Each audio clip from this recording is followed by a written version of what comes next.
Okay, if everyone is ready to start, I'll begin. All right, this is the January 16th, 2023 Bristol Selectboard meeting.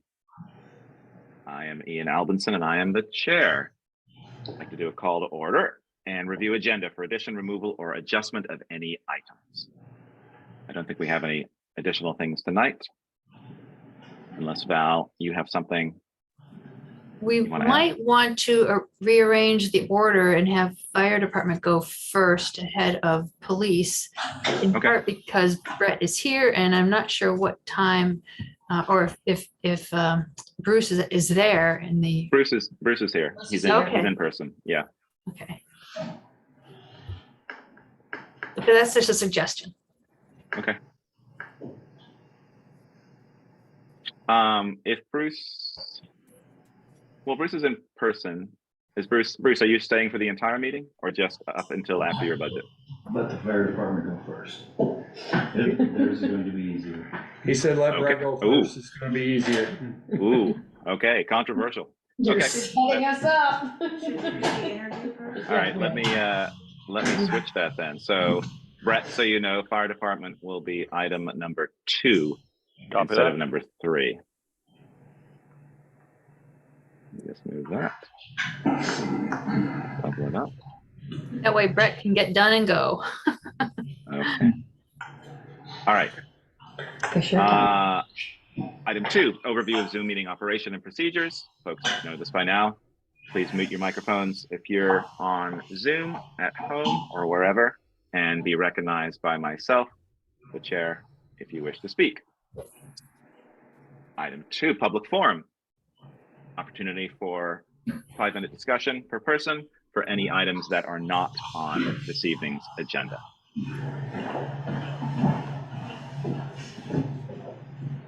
Jim. Just want to welcome Joe and Val back on scene. Hope you both are doing well, and God bless you. Hang in there. Thank you, Jim. Thanks, Jimmy. All right. Thank you, Jim. Yeah. Moving on to item 3, regular business. Interview for assessing services, Ailith Hescock. And I believe he is in person at the table. He sure is. Yes, he is. He's not. He's not making any noise because he doesn't want the camera to swing. And the select board has received a copy of his proposal and his resume. Yep. All right. Michelle or Peter, do you want to lead in terms of, since you're there in person with him? Might be easier than me. I'll lead. Go ahead. Why would you like to work for us? Well, money. An honest man. That's good. That's good. That's a good start. It's what my business does. So, I mean, that's not really a joke. I mean, I say it kind of in jest, but it's what my business does. I've been an appraiser for a long time and took a break from appraising for myself and worked at Farm Credit for 8 years before returning to self-employment. When I returned to appraising, working for myself, that was August of 21, so about 1.5 years ago. When I left Farm Credit, I went back to appraising. That was during the refinance boom. We get 10 requests a day for appraisals. I was completely booked within a week of leaving Farm Credit. Actually, when I left Farm Credit, I bought Justice DeVries appraisal business. And that transaction included the contract with the town of Ferrisburgh. So I was 80% appraising and 20% assessing.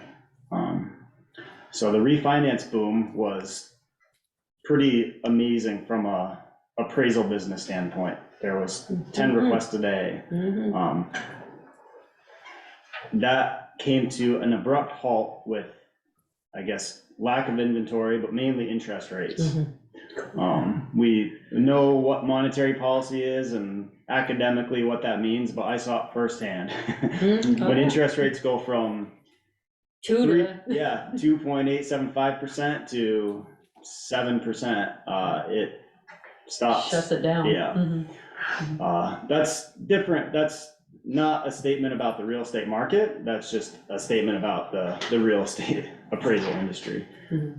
So as this was kind of playing out, I saw the writing on the wall and noticed that Panton was in need of an assessor. So began that conversation. That was a pretty natural conversation. I was already assessing the neighboring town. So that was another town we came to an agreement with. Followed shortly thereafter by Virgin. So I went from full-time appraiser to almost full-time assessor. So naturally, I guess I spoke with Teresa Guile. Yeah. She's the district advisor, who happens to live in Bristol, and said that, you know, Bristol might need somebody like you. So that's, I guess, what kind of got the wheels turning. So that's what I'm doing here. How much time do you think you'll spend here? How much? I don't know. So I work for 3 towns and they do things differently. So it's the same function. I'm an assessor. Right. It's a little bit more nuanced than that. I'm not an assessor for Ferrisburg or Virgins. I am a consultant that is hired by the town to work with the listers. In Pan, they don't have listers, so I am the assessor. That's kind of a nuanced definition. So those 3 towns conduct their grand list function differently. Like I just mentioned, Pan doesn't have listers, so I do everything. In Ferrisburg, I am directed by the listers, so the head lister gives me directions. Virgins is kind of in the middle. I do most everything. I'm kind of self-directed, but meet with the listers. This is new, so this is kind of the plan. But the plan is to meet with the listers quarterly, just to give them an update. And I work very closely with the town administration, the city administration in Virginia. So anyway, the 3 municipalities I work for are all very different. So I don't know exactly how to answer that, how much time it will take. If the listers are stepping down or just want a oversight role, then it could be a day or 2 a week. You just don't want to be here 40 hours a week. Neither do I. That's what I'm saying. You don't want to be here 40 hours a week. Yeah, and it's a seasonal job. Right. It's not it's not just 2 seasons.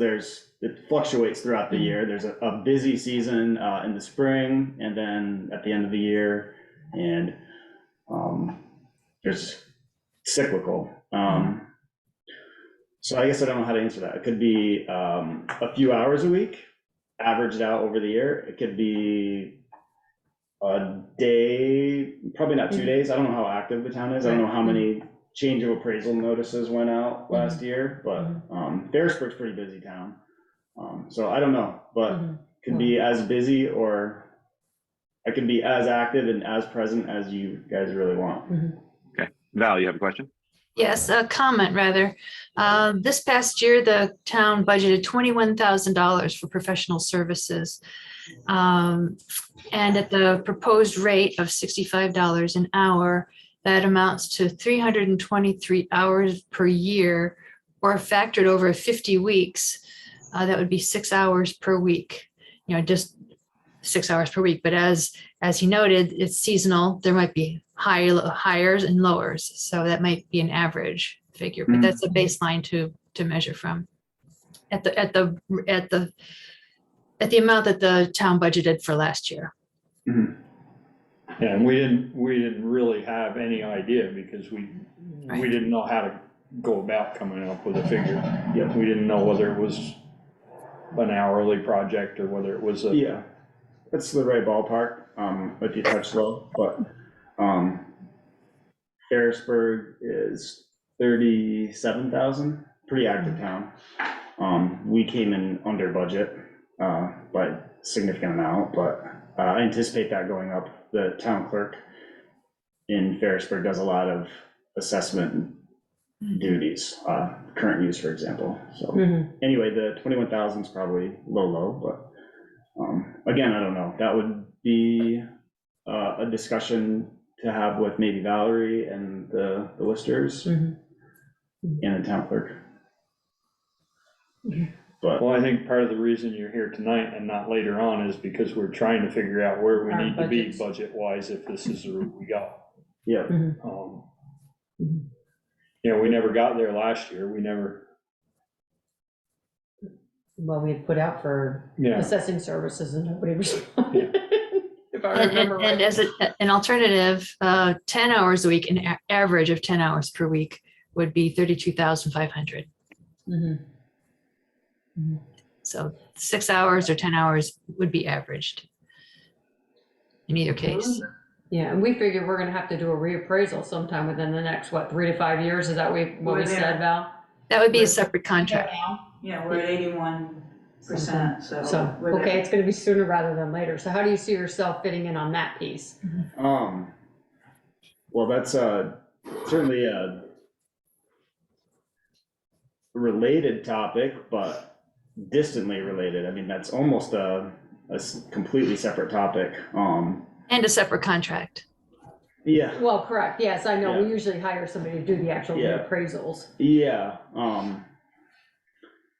In Panton, I'm this assessor and I'm gonna do the reappraisal there, small town, but in Virgins, I'm acting as an assessor. And they've hired Nemrick to do their reappraisal, so.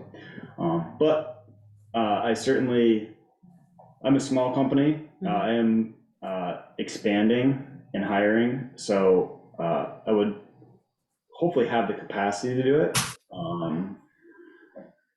And if we came to an agreement for doing annual grand list maintenance and being an assessor here, that would be a good way to get to know the inner workings of the town. And so there is a little bit of advantage to hiring somebody, an assessor, to do the reappraisal, but they are pretty separate, and you definitely want to do your due diligence as a town, and you might hope that your assessor could do it and kind of favor that company a little bit, or that individual a little bit, but you still would want to put it out to bid, I would think. I believe that's what Pan did.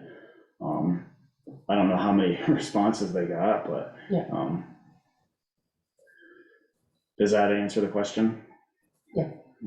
How active are the listers? So when Valerie and I had spoke, or I guess maybe it was a conference call with a couple of people.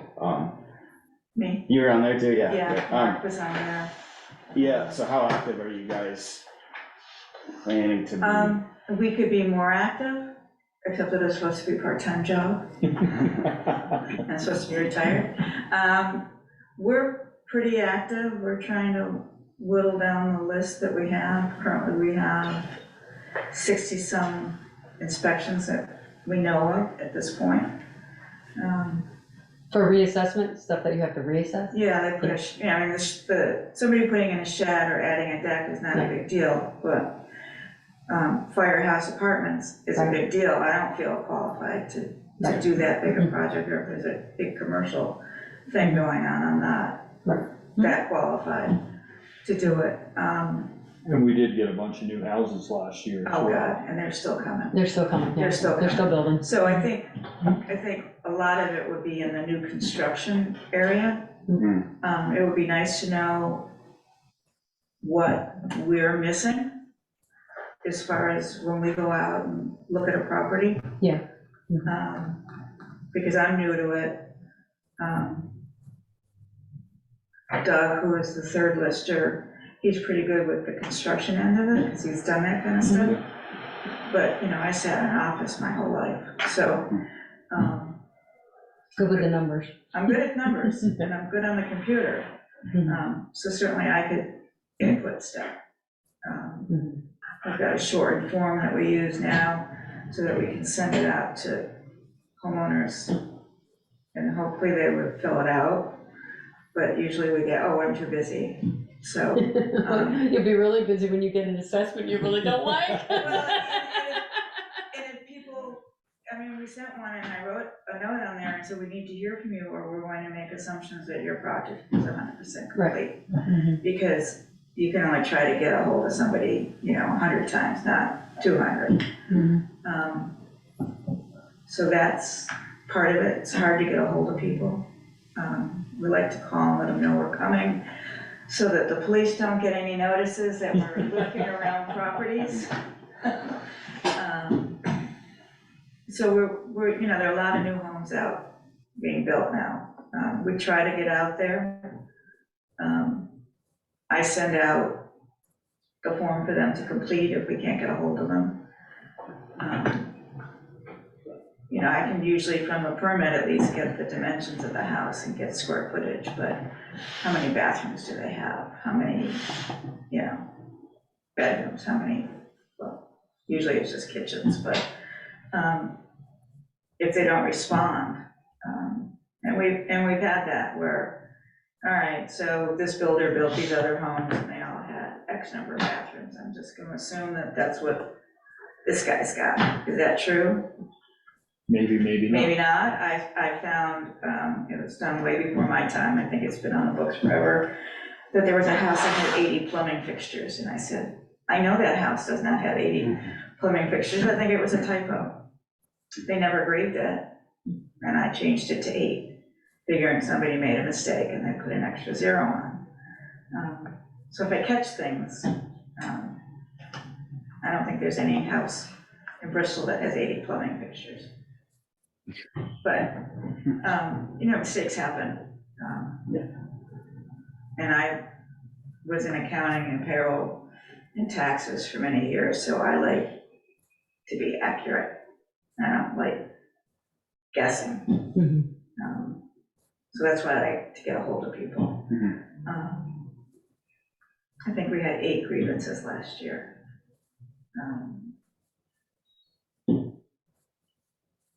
And I would say 100 and some notices went out.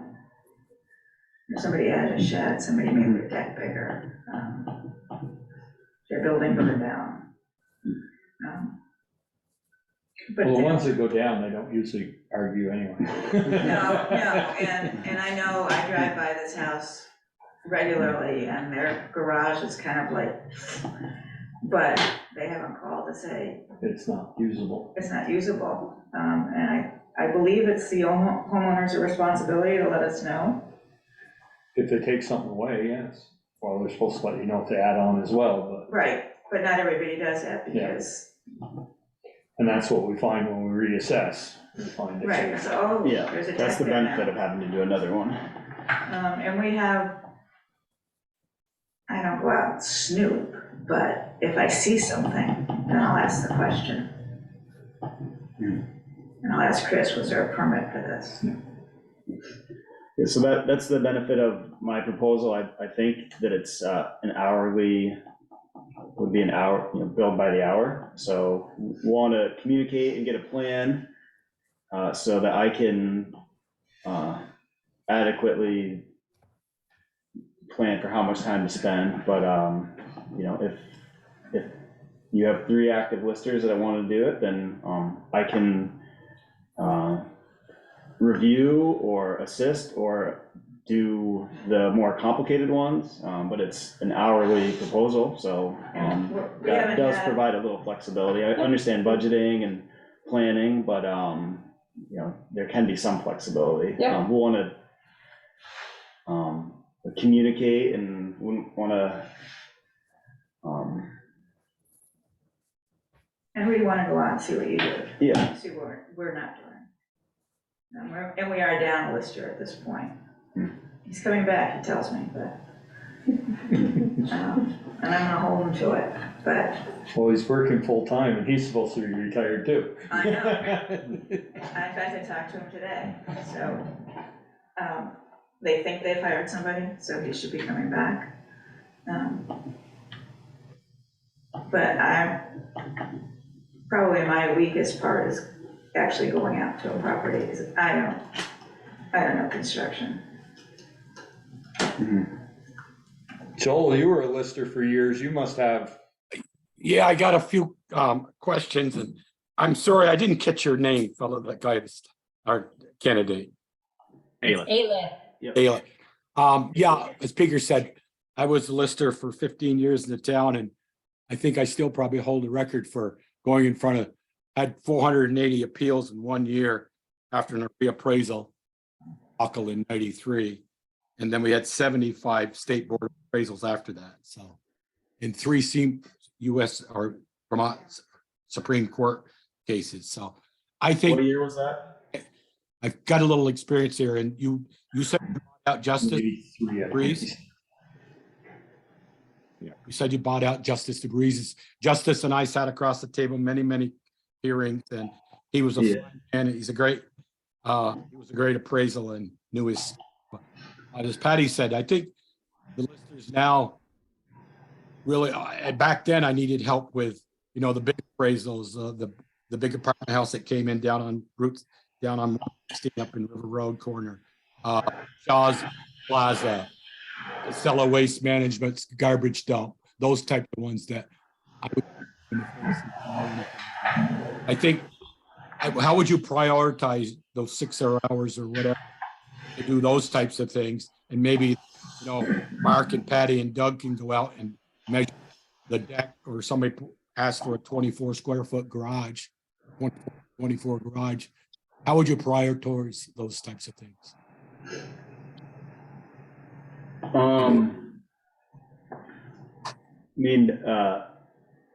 Like the big commercial industrial buildings. Yeah, that's where I think we definitely need help. Yeah, certainly communicating with the town to determine that.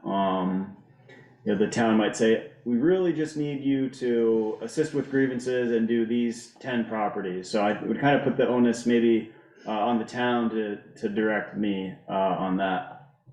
Like I said, I can do all of them. I can go look at sheds, or I could just focus on 10 of the most complex properties. So I would really take direction from the town, but I could be an active participant in that conversation. So the listers and I and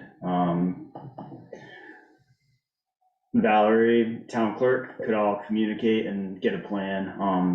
There's looking at properties. There's also homestead downloads and current use. There's a bunch of other topics too. And I think we'd want to maybe, you could even do this before, as we're discussing a potential contract, we could have a meeting to kind of get an idea, hone in on what exactly the town's after. But I can't really make that decision on my own. Again, to use the example of Panton was easy in some respect. It's hard to pinpoint exactly how many hours I'll spend, so budgeting is a kind of a best guess there. But I do everything. So the response to your answer in that municipality is pretty easy. The priority is everything. So here is really going to be a conversation between myself and the town. I am fairly qualified at this point to do the ins and outs of maintaining a grand list, homestead downloads, current use, grievances, responding to public inquiry. But I do need some direction from the town exactly what they're after. And again, the billing by the hour does make that add some flexibility, but we would really have to meet and get a plan. And so there'd be maybe we could communicate before we come to an agreement on a contract. I'm happy to do that. And then if we do come to an agreement, we would want to have maybe another meeting to really say, all right, this is what the town wants and what some of my ideas are. And then in addition to that, we might just meet regularly, either weekly or monthly or quarterly or annually, probably somewhere in the middle of that range, monthly maybe. but certainly I could meet weekly. So that's not a real specific answer, but it's one that requires a lot of communication to get that level of specificity. What would be ideal time-wise for you? Just so that, what I'm looking for is, because we're gonna discuss our budget later on. And what would be ideal time-wise for you? Yep. So that we can put a number to it and then come back and talk to you. Before you answer, how many properties do we actually have in the town, do you know? About 1,600. Thank you. About 16, Okay, 17. I don't know if that number helps give you a better idea. I think it's closer to 1,800. No, is it, Sharon? Yep. Yeah, I think it's a little closer to And 1,800. growing. Yeah, there have Yes. been a lot of subdivisions. Yeah. What's ideal? I mean, you must have an idea how much Yep. time you'd like to spend here to make your schedule work. Yeah, well, I work currently for 3 municipalities. This would be number 4. So if I devoted a day a week to each municipality, that's a real rough number. If I was only providing kind of high-level guidance, helping on some complicated properties and agreements, if I was only doing, if the listers were very active and I was used minimally, that might not be ideal. There's some administrative overhead to running a small business. So if there's not a lot of billing, that might be, I might want to adjust my billing rate. So there is kind of a base amount to make it really worth my while, but it doesn't have to be that much. I mean, there really is some flexibility. But I do need to, we will need to carefully plan for, and you guys need that too for your budget. But, Yeah. So again, I can't answer, but a day a week, so I think, 8 to 10. I think we're kind of honing in on that, 21,000's I think in the right ballpark. I can picture, again, I don't know how active the listers want to be. I don't know, Patty gave us a pretty good description of what they do now, and I just don't know the trajectory. But I think Patty. what's budget's probably a little low, but in the right ballpark, and it really depends on how much they want to do. So, Patty, question I have, Patty, instead of how many properties we have, but Patty, how many inspections did you guys do in 2022? Well, I mean, I don't know how many we don't go out every week doing inspections, but we had a list of close to 100 and we're down into the 60s now. So we're trying to whittle that down because March is an ugly month weather-wise, and I'm not good at trudging through snow up to my armpits. Well, we're not having snow. So far, we're good. So, Not where I am in March. Yeah, you should have. so that's why we're trying to whittle it down. We've probably gotten rid of about 40 properties that were on our list.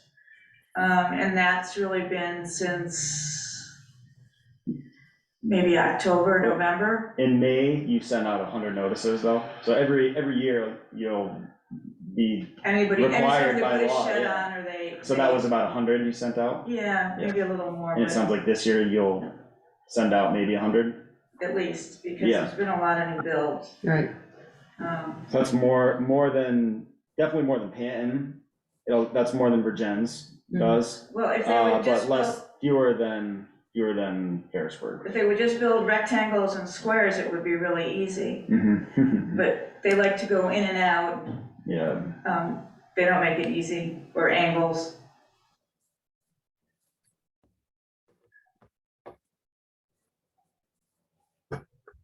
And some of them haven't even started their projects, so we have to get an idea of, all right, it's been 2 years, you've done nothing, are you gonna do something or not? I am gonna do something, I just haven't got to. Well, then they need a new I permit. was gonna say, don't Not the yet, permits I will expire start after 2 before years? my permit expires. Not everybody does that, so. Like what on the I- very last day? Probably. So what I've been doing is taking those people that haven't done anything in 2 years and putting, I have a spreadsheet.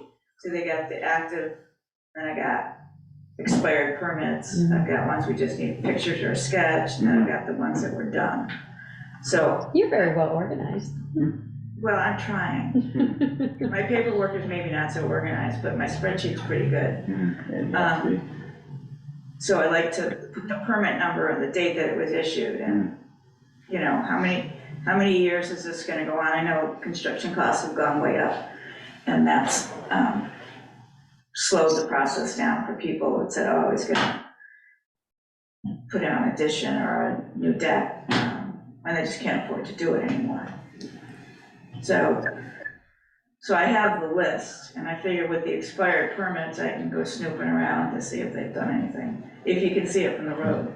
Right. That's also a problem. I don't creep into people's yards at the dead of night looking for You can make it. Probably safer that way. Okay. All right. That's great. I think we're narrowing down in terms of what the dollar amount might be in the hours. I think that's given us some good food for thought on that. And I think, you know, our starting point seems like a good point. We might want to bump that up a little bit, depending on how active we think the town is going to be over the next year. Any other questions for Aleph? Or Aleph, do you have any questions for us? I don't have any questions. I will say that if you have more questions for me, I'm happy to answer them now or at a later time. So if you have follow-up questions, I'm happy to, I can meet again or even just answer one-off questions. So if you want to follow up with me later this week, say, oh, hey, there's one more thing, I'm happy to do that. Okay. Ian, I have one more for him. Sure. One thing that happened to us in '93, houses down on corner, I mentioned River Road and 116 that we went all the way to the Supreme Court with.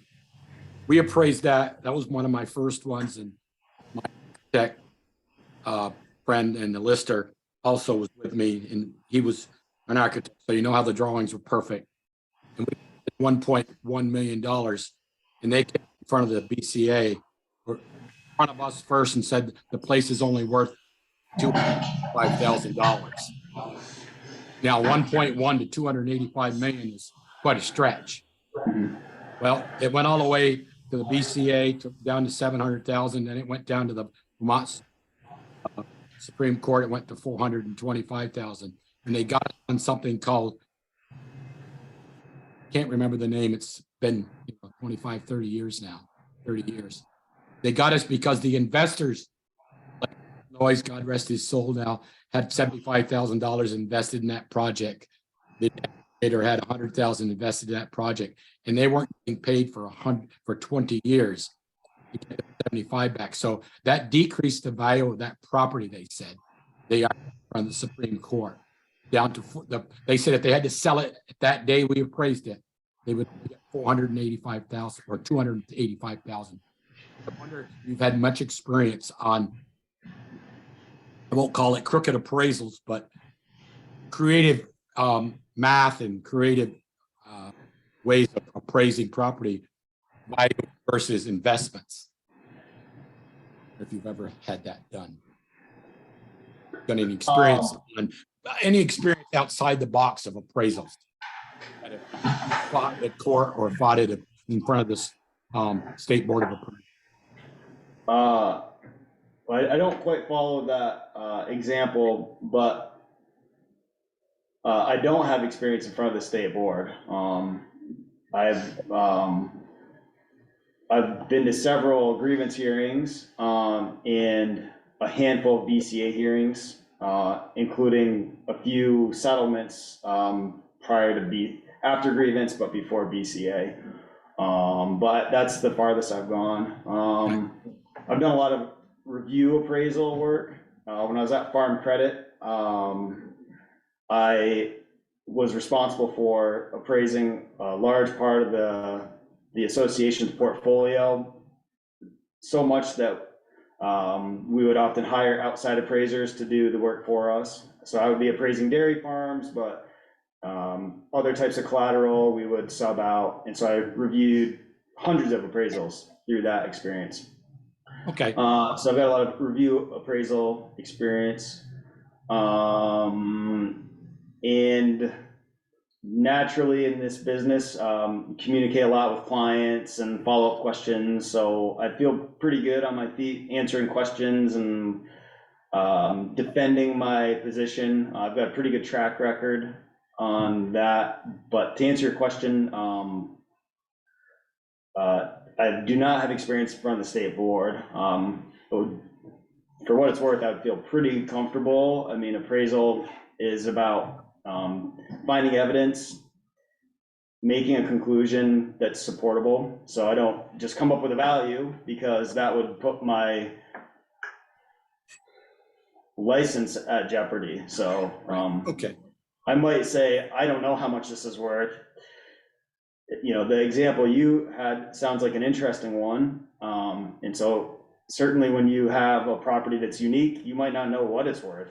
And so you can't just pick something. You have to come up with, at the very least, a range and get as close to a value as possible. And then you might disclose or condition that value that you really don't have conclusive evidence. So I never just throw a number at something and hope it sticks. So I'm fairly mindful of defending my work.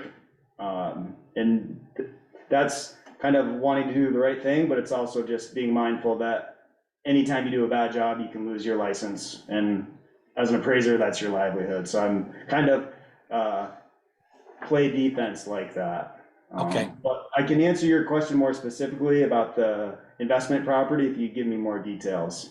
Okay, I just was just asking, because I know that case threw us all for a loop, because the developer said, the owners of that complex, it cost us $1.2 million to build, so you weren't far off. But right now, if we went to sell it today, because all the plumbers and everybody had an investment in it, they didn't get their so-called their profit until 20 years at a certain rate. Yeah. So it was only worth 400 and some odd thousand. Yeah. What the state board ended up coming with, Supreme Court ended up coming with. So anyway, thank you. Yep. Okay. All right. Thanks, Joel. All right. Any other questions, or should we move on? I think we have everything we need. I think we'll probably obviously move and be discussing this later in our budget sessions for this particular area. Yeah, we would hope for a long-term relationship. So with that said, I'm happy to keep the conversation going.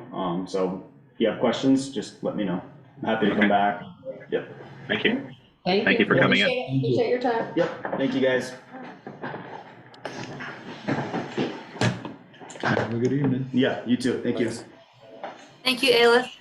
Yep. Thank you. If you want to sit and do budget, I'll go home. Nope. I'm gonna go home and get some dinner.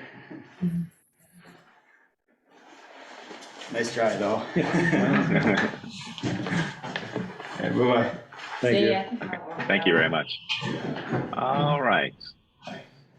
Let's move on. So item 2, we've moved the fire department budget. So it's a budget workshop for the Bristol Fire Department. We have Chief Brett LaRose attending via Zoom to discuss. And I will share our budget to everyone watching and to those at the town offices. Let's take a look here. There we go. All right. There we go. Oh my God. You better increase the size a little bit. Yep, working on that. Do not worry. See here. I put my glasses back on. I got it. Maybe just, All right. maybe remove the notes from the screen view and we can just refer to them when needed, like scroll over sideways when we need to. Well, I was going to scroll this way to the last budget there. Yeah, I would include a little bit more of history just for reference. The Okay. previous, yeah, I mean, it's only a previous one extra year. right. How's that looking for people? That's not bad. That's okay. I mean, we can do one more. There we go. That's How's fine. that? Yeah. Okay. All right. And there's Brett. Good evening, Brett. Good evening. So first, I guess, welcome back, Valerie and Joel. It's great to see you both. Hopefully both are healthy and improving. But thanks, Bruce, for bumping me up on the list here tonight. It's always appreciated. But really, I guess, yes, tonight's the fire department's annual budget presentation. And I provided some very detailed notes to translate, I guess, what each line is. So I'm just going to throw it right back at the board and ask you all, what questions do you have for me? Well, I haven't had a chance to really look at this, to be honest with you, Brett. Because we just got the link this afternoon. So I guess my question would be for you is, what are the highlights? What are the big things that we should focus on?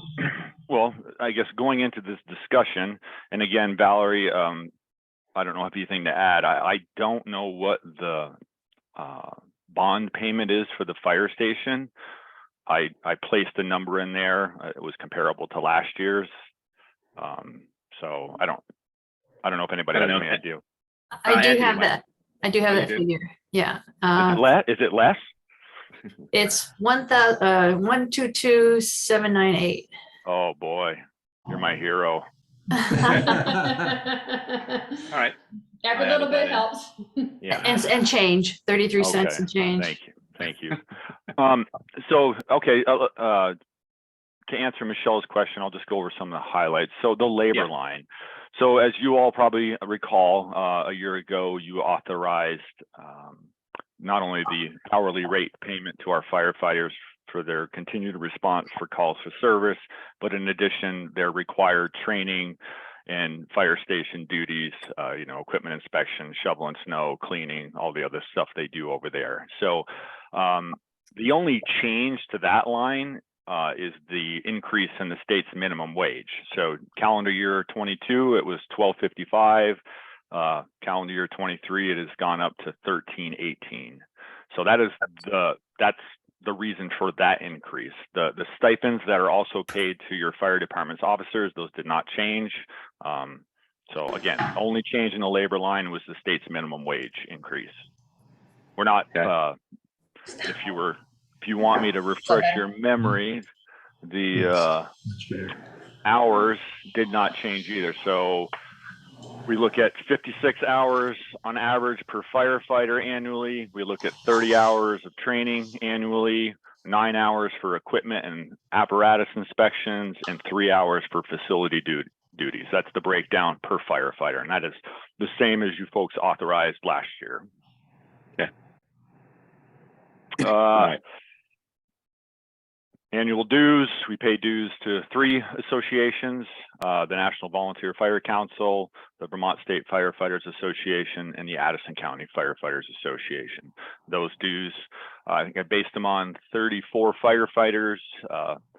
The national is 21 per firefighter, state is 16, and county is 10 per firefighter.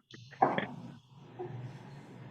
I did some consolidation. I'm just really trying to streamline the budget, and to help me out, I plan on moving forward and providing you all approve this, is having a little cheat sheet at the town offices when I code bills, because what I find, going through the expense reports that were provided me by Sharon and Anthony, sometimes something might get coded to annual services, and it should have been coded to the supply line, as an example. Usually the discrepancy is between like custodial services, which is an annual service, and its own line currently, and annual services for other things we have done at the fire station. So that's just one example. I did in fact move the custodial line into the annual services line. Just a little explanation there. Here, I'm having trouble seeing my notes, so I'm pulling up my own copy here. Where'd your OSHA? Yep. So great question, Peter.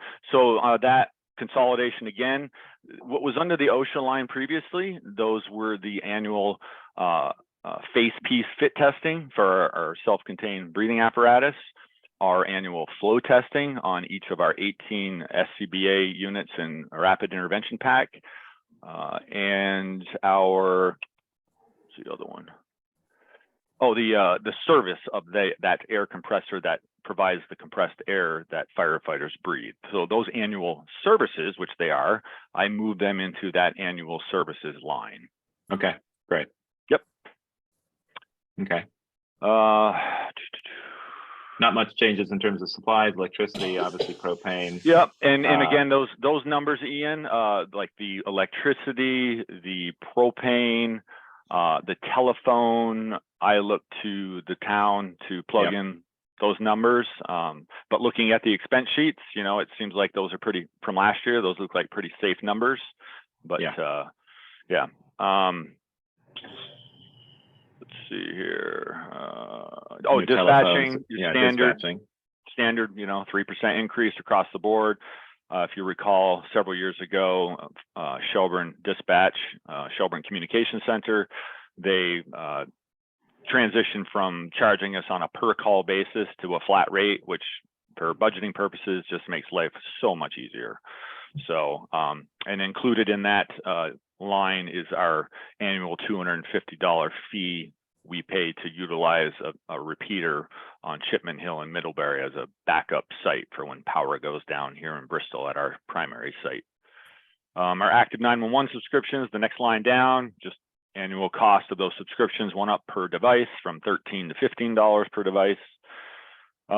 Building maintenance. So in the past, this line, as working with the past treasurer, it was like, you know, if something breaks over there, you know, that's where you'd put that. There wasn't a lot of money there initially, but building maintenance for me, you know, managing that facility, you know, all encompassing everything that is attached to that building and has to do with its physical maintenance operation. So everything that's identified in that note line I have there, you know, from the generator service, the sprinkler system testing, fire alarm testing, the low or the water and low temperature alarms monitoring, the ANSEL suppression system in the kitchen, elevator maintenance, air vac units, the mechanicals, the HVAC systems, the pumping of the holding tanks, you know, our oil water separator tanks out back, our stormwater system inspection. I was advised by our call him our department engineer, says we're going to need to pump our septic systems this year. It would be advisable, and he recommended $500 for that. And then I put in other, you know, for whatever, the broken doorknob, you know, $1,000. So that's where that number came from. So again, many of the items that were previously listed in that OSHA line were moved into this line, which is why you see that very significant increase. But overall, you won't see a substantial increase in the fire department's budget. Yeah, no, that's good. I think tidying up makes a lot of sense.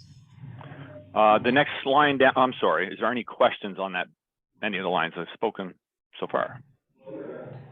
For the building maintenance, is that, so each one of those is a yearly cost?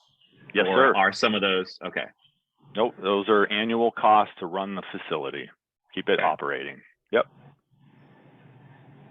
Okay, it's great to see that breakdown. Thank you. One thing, it flexes a little bit, Ian, each year. The air vac unit system maintenance, those are the filtration systems in the apparatus bay, the garage, if you will, that hang from the ceiling, that pull out all those particulates. It's like goes in an every other year cycle. The filters that we actually change ourselves, we order them and we change them. These filter packs, the every other year one, which we're on the year for the big one, there, as you can see, there's quite a price tag associated with those filters. So next year we should see that number decrease. Okay. Yep. Okay. The mowing. So I don't know if you all recall, but we seem to talk about this each year, but you know, I'm already concerned that, you know, I'm way over on this budget line already this year. And, you know, we still got several months of mowing and spring cleanup to be concerned about in our current fiscal year. So I took the liberty of reaching out to Paul Davis at Scenic Valley just to ask him, you know, why am I way over? You know, I obviously don't negotiate the contract with Scenic Valley, but I just, you know, how many times did you mow the fire station and how much is it per mowing? And, and the spring cleanup and all that. So he gave me the detailed items from his notebook, and based on what they did during calendar year 2022, that's the number, whatever 125 per mowing, 19 mowings, the spring cleanup, the mulch, the labor to put it down, the cost of, so that's where that number comes from. Again, if you guys want to do something different with that, that's your prerogative. But I just can't. That's our prerogative, but that's what we're paying. That's what the cost is. Yeah. Yeah, well, again, I don't know in the big picture, the plan to manage the town's properties. So I certainly don't want to ever make any assumptions, again, I have nothing to do with this negotiation. So, but just based on what Scenic Valley did in the year 2022, that's where that number came from. And instead of each year, being $2,000 over on that line, well, let's have the line at least accurately reflect the work they're currently doing, at least to give you folks something to discuss. Yes, and that's great. And we appreciate you reaching out to him and getting the details, Brett. It makes a lot of sense to have it itemized like that. Okay. We just put it out to bid last year, right? We did it every 3 years. Every couple years we put it out. Yeah. Okay. All right, so another consolidated for Yep. custodial. So the custodial, so those annual expenses were moved down into the next line, the annual services line.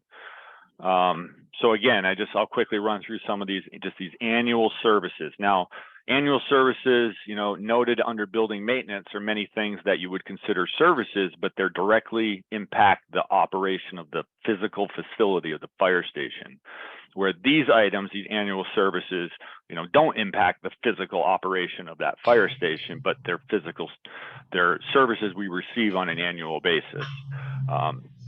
So we have, just like every town building does, we have our annual fire extinguisher testing, which includes all those that are in the facility plus the ones on the trucks, which that is separate from that ANSEL system, extinguishing system I noted in the building maintenance line, which is attached to the physical fire station. It's the commercial kitchen suppression system is what it is. So fire extinguishers are washing extractor, annual service. That's the thing that let's just call it a washing machine. That's the thing that cleans our turnout gear. And boy, I tell you, just on a side note, the 6 years we've been there, that investment, which was made by an anonymous donation when we moved into that facility, it's worth so much money to us. To watch what comes out of the back of that machine when you wash a firefighter's gear, it's pretty disturbing, and you wonder why the cancer rate is so high among firefighters. So, but again, we have that serviced annually. We have our small engine service we do, our chainsaws, trash pumps, our snow blower, portable generators, our hydraulic pumps. That's the pumps. We have 2 of them. Those are for our hydraulic vehicle extrication tools. We do 1 a year. So it's $650 per unit. So we do 1 each year. So we're not doing both every year. Our annual fire hose and ladder testing. That's about that price you see there's about what it's been. But what's concerning is my captain who facilitates this, makes all the arrangements, reached out to them to say, hey, can you give us a quote for the next year? And it came back and it was based on the exact same length of hose, 6,000 something feet of hose and our inventory of ladders. And it was about $900 more than it was last year. And I was like, ouch, that hurts. So knowing that when our new pumper arrives, hopefully here in a couple of months, because we are transitioning to national standard threads on our hose, part of the capital equipment purchase we've made and that we're planned for was the purchase of the new hose for that pumper. So because that new hose comes tested to national standards from the factory, we don't have to test it this year. So I was able to remove that and get that cost down. But anyway, hose and ladder testing, which is done in August of each year. So that's what that $2,500 is for. As noted up above, some of those OSHA requirements Peter had talked about. So that's the self-contained breathing apparatus, the 18 units, the flow testing, which on those face piece fit testing. Firefighters are required by OSHA to have a properly fitting face piece. And our air compressor service, you can see the cost on that, $1305. Our custodial services, that's 18 cleanings a year. So 6 months of the year, let's just call them the nice months. They come once a month, and then 6 months of the year, the wintry months, they come twice per month. And plus they do our floors. They refinish our floors, which is a separate cost there. Where's that? Floors, $2,000. Yep. The window cleaning, $900. The UniFirst mat services, as you folks have at the town offices, we decreased that significantly last year. We cut our mats in half just to get that cost down when I was doing the budget a year ago. So it was about $1,800. So, and then we rent, lease the coffee makers and the water coolers and the bottled water we take out in emergencies with us that we keep on the trucks. So that's about what that comes to on an annual basis for 33 to 35 firefighters. Okay. Any questions on that line? Nope. Okay. I do. I have a couple questions. Yes. Yeah, I have a couple questions too. Yes. Quickly, the one thing I noticed that I would distinguish custodial services from annual services is that custodial services are an ongoing expense throughout the year rather than a lump sum annual fee. So I wonder if that should remain distinguished as a line item. That's just a question. And then my other question regarding the OSHA requirements above, were they consolidated into this annual services line item? Okay.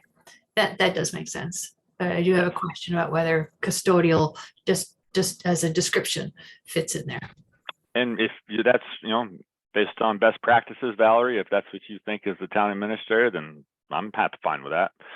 So my brain works one way, yours works another. So you're I mean, you could also put custodial into, well, I guess your building maintenance. Well, I would say that's general maintenance of the building. Yeah, and I guess custodial services, if it was desperate times, if you really needed to, you could just say, stop. It's stopping Right. Custodial services is not going to affect the operation of the fire station, the physical facility. It'll get dirty. Right. But anyway, Valerie, whatever you think. No, it's just a question, a wondering question, whether there's a reason to keep it separate. I don't think so. I think putting it into annual services, and as long as it's broken out and we know what those are, I think that would be fine. It tidies up the budget a little bit. I mean, why not? Yeah, why have custodial there and not those other 10 or 15 or 20 things that are listed? I think that would be fine to keep it in. So Brett, I have a question. So when if you're lumping it into the services line, if you want to say to Anthony, how much did I spend on custodial this year? He should be able to tell you, I assume. Right. Yeah, it's really great, Michelle, because those expense reports they send me, they're itemized. They're broken down by each budget line, and it tells you who the check was written to. So I can, today we're served by Mr. Mike's cleaning service, so I can go right through and see everything Mr. Mike's did. Yeah. So that would be the only reason for me to say break it out. As long as you know what's been paid, I'm fine with it being. Well, that's an important point because the annual services are coded to one thing, but custodial is coded to another. So yes, currently that is exactly the way it is. So it might not be that easy. You just have to do it by vendor and not by subject line. Well, if Valerie, if you want to discuss that offline, what's best, we certainly can do that. Yeah. I'll defer to the treasurer's office and the clerk's office. Okay, that works for me. And your OSHA is under annual services. Right. Where is it's is it in there? Yep, you'll see the self-contained breathing apparatus. It's right in the middle of those notes, that big note. Got it. Okay. One more line. Thank you. Okay. Yeah. Okay. Perfect. Yep. So those are all fresh numbers. I got from vendors. Actually, those everything to do with OSHA there, those numbers all just came in hot off the press this morning, as I'm sure you folks can all appreciate. It doesn't matter what it is across the board, everything has just gone up in price significantly. Okay. Yeah. Joel, did you have a question? Well, most of you guys answered that. I was wondering about the things that are routine, custodial, the mats, and the window cleaning are all part of the building maintenance.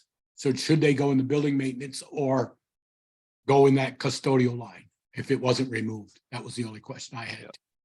Yeah, and again, that goes back to the argument I had with myself in my head. Like, okay, if we had to cut something, if you don't wash the windows or refinish the floors, it's not really going to affect the physical facility of the fire station. That's how I was thinking about it. So, well, I guess then a follow-up question to that is the code there is, I'll leave the last four numbers, is 39.07. Can Anthony do that? So if it's custodial, it'd be 3907 and maybe 0.1. Yeah. Could the annual floor finish? So if he asked you, asked him this time next year, what I spent window cleaning and what I spent for mats, your whole budget of 39.07 was $20,000. Here's the list. You break it out. You don't have to do that though. Michelle asked that. No, the towns, whatever the software is they use, doesn't matter what line it's in, it shows under that line who the checks were cut to. Okay. Yeah, Joe, I can pull an entire detailed transaction report for expenditures, revenues, etc. Which is why it's so good when the department heads let me know, hey, this line looks really out of whack. Can you do some research, investigation into it and see what's going on? So I can just pull them line by line and actually get pretty much everything that was charged to an account and just go from there. Right. Okay. All right. Thanks. Yeah. Again, Anthony gave me those expenditures for the last 3 years, and just for budget planning purposes, just to have that picture. Not just what the budget was and the actuals for the last 3 years, but the detailed information for each line. That was really helpful to see it, because we have unplanned expenses that pop up here and there, but how much of my expenses in the previous years were unplanned expenses. So. All right, moving on. So we got radios and pagers. I just broke out, again, you talk about something the prices have gone through the roof on, radios and pagers. So I just broke it out with the increases there for our annual fire prevention education. We buy a standard package from the National Fire Protection Association each year. That's where our materials come from that we provide to the grade school pre-K kids, and it was about $546 this past year for that package we buy. The miscellaneous line where it says remove, again, we stopped putting money in that a few years ago. I don't know in your processes, like when did those lines actually go away? How many years you wait? 3. Okay. Uniform apparel. Actually got fresh numbers from my vendors this morning. After I emailed Valerie and Ian this morning, I had since added this note because I got the updated amounts, and the cost of purchasing 3 Class A uniforms and a couple of the what we call job shirts or station shirts that we give to our new firefighters each year. But if you look at those amounts, as you can see, there's nothing cheap about buying a firefighter's dress uniform. I'm sure Bruce probably can appreciate that, similar prices. But when we do a good job at Bristol reusing, we recycle a lot of uniforms, but sometimes we just don't have the right size, or some of those white shirts, they just can't be recycled because they're now yellow. You know what I mean? Not a clue. Tinker got it. Yeah. So, and this line doesn't reflect any hardware. And when I say hardware, meaning a firefighter's badge or their name tag or collar insignias, things of that nature, because again, we have a good surplus of those, and those are very expensive items. I mean, as one example, a firefighter's badge costs $95. So, so yeah, I just wanted to break out and show you what that line looks like, the cost of outfitting your firefighters with a uniform. I have a couple. Yeah. A couple questions, Brett. Can you go back to the one with the hose? You put remove budget line? Well, that's another one of those that we haven't used for a few years, and I'm just waiting for the line to go away. But we that is reflected under annual services. Oh, okay. So Yep. the hose coming for the truck wasn't bought out of that line or budgeted for that line. It was budgeted part of the purchase of the truck. No, we can, if we have a hose failure and we need to buy a length or maybe two, certainly we can usually take care of an item like that out of the supply line. Otherwise, looking down the road, part of a capital equipment planning, if we're anticipating a large expense, as an example, if we were to change out all our 5-inch, large diameter hose, which as you can imagine would be a great expense, that would be some capital equipment planning we would do. Okay.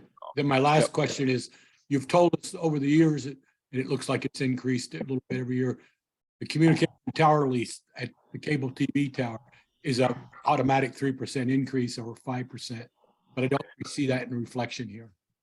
No, I thought I put it in. Communication tower lease, it says 0% increase. So way at the bottom almost. Oh yeah. It is level funded. That's interesting. Huh. No, I'm glad you caught that, because I definitely didn't account for that 3% increase there. Huh. All right. Did you guys having technical problems on your end, or am I having them on my end? Because I lost you. I lost the video. That should be. We see you. Okay, yeah, well, at least you can see me. Brett, that should be $5,820. Okay. If you add 3%. You can fix that. All right. Yeah. Thank you. Yeah. Thank you. Thank you, Joe. And just on that, we know it's 3. Is that correct? Yes, on average. Okay. Yep. And there were some other fees that we spoke of last year, because it's another one of them lines. Like every year we figured on the 3% increase that's in our lease, but I'm like, Sharon, what are all these other costs? And perhaps Sharon, you can speak to those, what they were, but we accounted for them last year. We have to pay taxes and something else. Taxes is a big one. It's in the it's in the agreement. So do you put it should you put it at 4% rather than 3%? Increase it to 4% to cover those? I'm not going to argue. Was that included?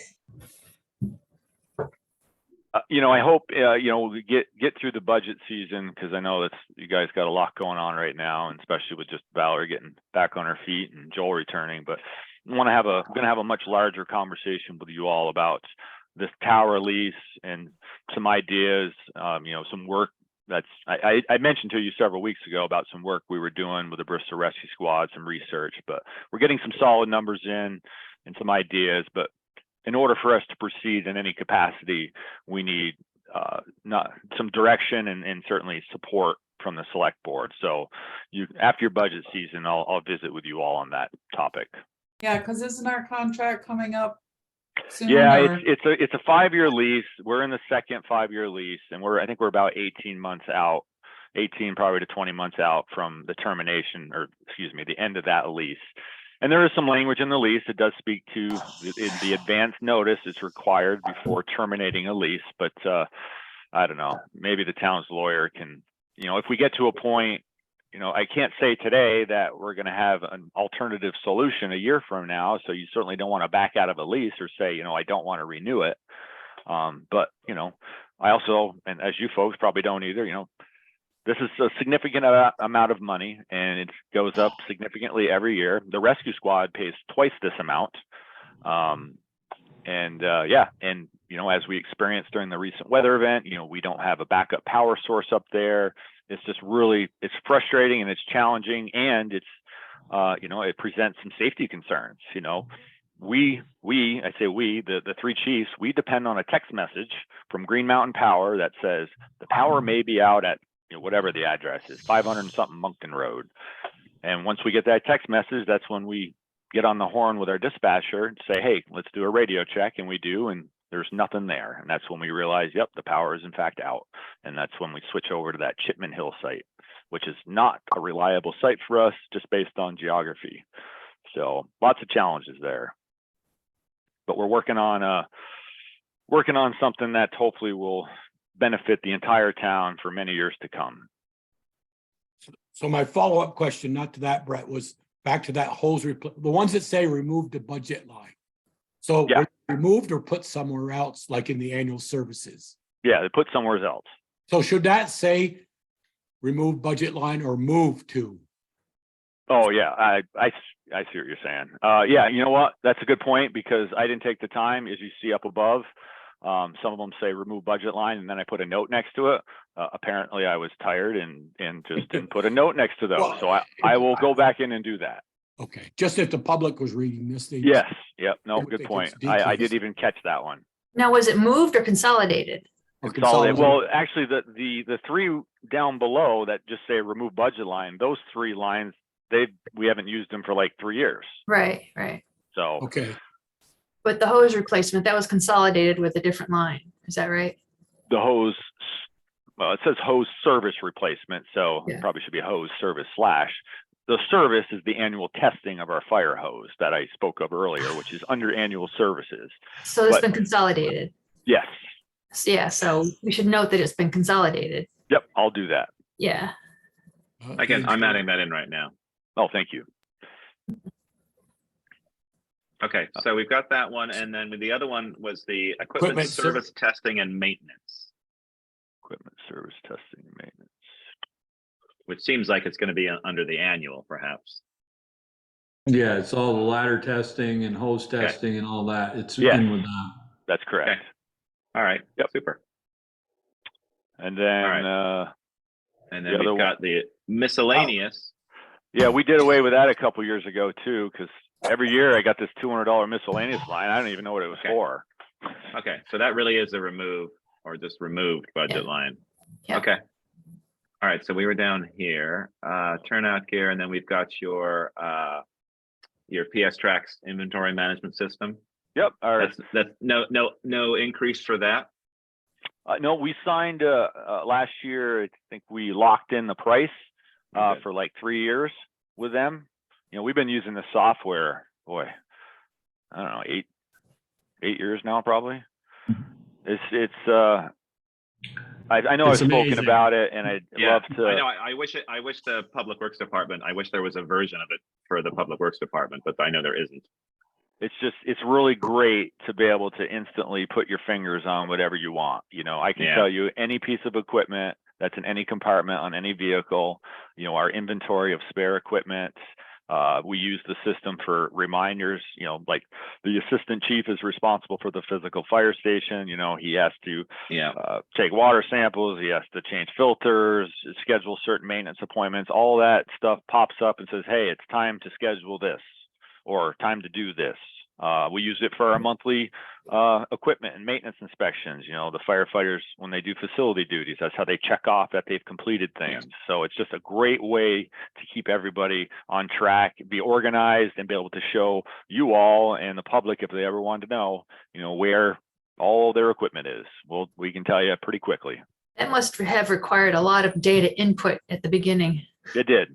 It Oof. did. I But, can tell you firsthand, everybody, that at work, we had that structure fire just before Christmas or Thanksgiving Eve at the trailer park, and we lost 2 hydrant wrenches. Within 24 hours, we knew we'd lost 2 and we found them. Yep. Right. Yeah, because you set alerts on this system. So if a piece of equipment turns up missing, or a piece of vehicle, you know, has something noticeably wrong with it, we set an alert. And depending on the type of equipment or vehicle, there's an officer who's responsible for everything in that fire department. So if it's a truck, a vehicle, the truck captain, lieutenant, and the 3 chiefs automatically get alerted that, hey, there's something wrong with the truck. You know, this is what's going on, just to draw their attention to it immediately. And if it's our breathing apparatus problem, an alert is sent to the captain who's responsible for the breathing apparatus. So it works really well. And if you're familiar with softwares at all, you know that's a really good price. Yeah. Well, the next time you talk to them, ask them if they're ever going to do one for a Public Works Department, because I think it would be a really handy tool for us to have for that department as well. Will do. All right. Yeah, So and there then you go. there you go. And the fire equipment, the PPE line. I guess I can talk to Anthony about this too. There's a couple of lines I would like to, if we can alter the name of them. Like it says fire equipment PPE, it really should just be fire PPE, or spell it out, personal protective equipment. But anyway, those prices, that line, that gear has gone up significantly, and we reduced the amount of, we went from 4 to 3 sets per year of the 2 different styles. We have our full firefighting structural turnout gear that we issue to firefighters who wear breathing apparatus, and then we have the gear. It's called VersaPro gear. That's more of a lightweight gear that we'll issue to our pumping apparatus driver operators, and we also do issue it to those who are qualified in vehicle extrication. We use it for forest fires.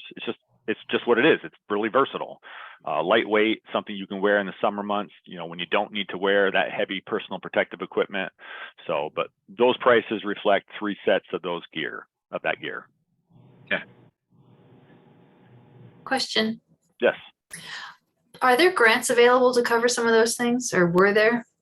Yeah, we already exercised the passive grant. That you're only allowed to purchase, like if you buy PPE through that grant, it's a one-time thing, and then you can't go back. The assistance to firefighters grant's another one. I don't know what is eligible this year. I guess to answer your question, Valerie, I know you're pretty familiar with grants, and we were very fortunate a couple of years ago when we received that, whatever, 130 grand to replace our breathing apparatus. At the end of the day, it comes down to who's going to write that grant application. These federal grant applications are very complex, and they're very time consuming to put together. And when I did that AFG grant a few years ago, I had some assistance from a professional grant writer who just happened to be a personal friend, a colleague, a coworker of mine who helped us out. We paid him a few $100. It was great, but to actually, if we were going to pay someone to do that, we could be looking at some significant funds. And if you're volunteering to do it, okay. I'm guessing you're not, but I just, I think it's important that, yes, to answer your question, there are funds out there to buy lots of equipment, and, maybe we should look into the cost of professional grant writing services should become part of maybe the town's overall budget line or something, because there are great opportunities, but, with the limited time that people have, it's difficult. It's really challenging. The politicians, their answer to everything is just throw more money at it. Well, that's great, but if you don't have anybody can write the grant, then what good is throwing more money at it? So, and that's how this AFG grant works. They threw a bunch more money at it last year because they think that's the answer. Well, that's not the answer. So, right. Well, because not everybody's eligible for those grants, and they throw them out for anything. If they're not prepared the way they want them prepared, they're rejected right off the bat. That speaker's absolutely right. So they go through them with a fine-tooth comb. So I'll ask the question then for the group, Brett, is back there where it said miscellaneous that we hadn't used in a few years, should we put down a few $100 or so for fire department grant? Like Brett said, he paid somebody, a friend of his, coworker, couple $100, when for $130,000 worth of air packs, that was pretty good investment. $100. Right. And we actually paid him twice, because the first year we weren't successful. I think it was $500. I think was the amount each time. But in the end, it 500 to spend 500 to get 130. I think that's pretty good turnaround. I do too. Exactly. So related to this, one of the shortlisted items for ARPA funds is a grant writing position that was suggested by one of the committee members on the ARPA committee. And it has made it through to like the final round, the final list of 20. So it seems like that's a position that could very well be funded, and that would be a town position, and they would be able to support any town department, or perhaps even further out to nonprofits in the Bristol as well. So it seems very likely that request, Brett, may very well happen in the next couple of years, and could really benefit the fire department if the money's out there. Yeah, any help would be appreciated. As I did with this last grant writer, we have all the information they need. Obviously, the town has some of the financial stuff that's needed for these grants, but all the facts, all the statistics, we can give that to them, in very short order. It's just that grant narrative you must put together. Yeah. The key words. You really got to be a grant writer. So, yeah. Okay. Any further questions from board members? Yeah, Middlebury Brett's Fire is budget? fairly successful because they use Middlebury College students Yeah. to do their, which is good for them. Yeah. And they've been successful a number of times with AFG grants. Mm-hmm. Any further questions for Brett on his budget?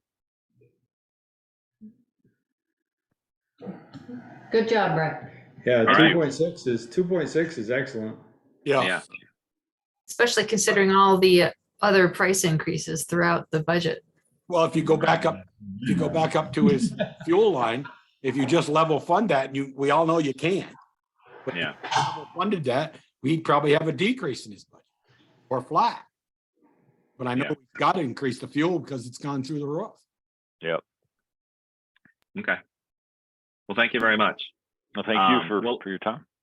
Well, so in terms of, if you want to update this, we can talk offline. This is sort of, you were working on a draft sheet that was fire only. What we've done is we've consolidated this into the master budget. Only the treasurer and town administrator and town clerk are currently editing this, so you won't be able to have access to this. So what I did for you folks yesterday and this morning, doesn't match what we're looking at right now. Those aren't tied together. It's very close. This is sort of the live version. I took yours this afternoon, and this is what and plugged it in exactly what you put in. We're just trying sort of new ways to be able to consolidate, so we're able to see everything at the same time, and just see how the budget's progressing, as opposed to looking at stuff individually. But the one thing we're working through is to sort of figure out, so if we want to put it back to department head, how do they edit this? Because this sheet contains personnel stuff, which obviously only certain departments are privy to. So we're sort of figuring that out. But Anthony or myself or Val will be in touch, and we'll figure out if you need to get back to this and continue editing. Okay. Well, I just like to comment that it is extremely helpful to be working off these live documents. So if anytime you want, you can just go in and see what I'm doing. Right. It's just really helpful. It's better than emailing things back and forth. Yes. Okay. Well, thank you, Brett. Any questions for us? No. Certainly, if things come up down the road, just let me know, and I'll connect with Anthony about some of the items we discussed this evening. Okay. Fantastic. Thank you, Brett. Thank you. Thanks, Brett. Yep. Have a good evening. You too. Thanks, Brett. Thank you. All righty. I got to stay and listen to Bruce. All right. Moving on to item 3, budget workshop, Bristol Police Department with Chief Bruce Mason. Let me get over to that and zoom it up a little bit for folks at home, and then I'll share. Let's see. What was I at before? We have more of an increase than the fire department. Just a And little. that is my fault. I will take the blame for that. Okay. Why? That's the police, You negotiated the contract. negotiations with the That's contract. right. Salaries is a huge jump. Yeah. All right, let's take a look at this. Okay. Folks see okay? Need a little bit bigger? No, I think that's okay for me. All righty. So here's what we're looking at. And because the town agreed to a large increase for salaries, I'm asking more from the town for the services. All right, so what do we got here? So just to point out that the personnel line it's still a work in progress, because some of the factors like the differentials and some of the particulars about particular insurance coverages, we still need some clarity on those things. In expenditures, Val? In expenditures, yes, I'm sorry. Okay, that's okay. All right. So let's see.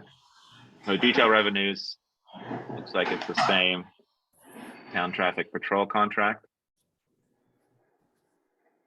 Up $4,000. Yep. Is that the one you're asking more or the non-district? No, All of them. Okay. Yeah, Anything the town is paying for, we're asking for more. significant increases. All right, here's MAUSD. Is Is that that, their is new that, number? Is that their We're number? still working on it. Okay. is that? I mean, obviously you've taken the time to, and you feel that that covers your cost over there, because I know you, We spent a you lot of were time pretty there. frustrated with the amount of time you were spending there last year. Mhm. It hasn't You're- gotten much better, I don't think. So we're, I mean- where it says, GHSP, Yep. that's actually undesignated funds that I want to use. Mhm. I didn't have an area to put it, so that's why I put Okay. that amount in there. Are you, Not Bruce, that are you comfortable with, Unassigned Unassigned yeah, funds. that's okay. It's a new thing from our new auditors. Yeah. Right. So for the MAUSD, you're comfortable with 30? Given the amount of time that you've spent in the last year, what are your thoughts in terms of the upcoming year? Yes, we're still working on things with them, but Okay. I'm comfortable with that. Okay. All right, and you're adding this in from your Unassigned. unassigned, okay. So your fines, how's that changing? They're increasing in terms of the individual amounts? Well, is No, actual, I is think it, it's, it looks like we've been, I don't know how those are both the same amount for 2 years in a row, but, the budgeted? yeah. Yeah, look at the actuals. The actuals are Yeah. both the same. So I don't know if somebody just made an error there. Well, the actual for this Oh, year yeah. doesn't look very good. Maybe they haven't all been entered We yet. did, I some of will the hope. fines, but yeah, it is definitely a little bit lower at this time. Okay. Can we go back to GHSP? Could you remind me what that is? Unassigned funds. Right. The 15,000 is for unassigned funds. What is Okay, GHSP? That was Governor Highway Safety. Oh, yeah.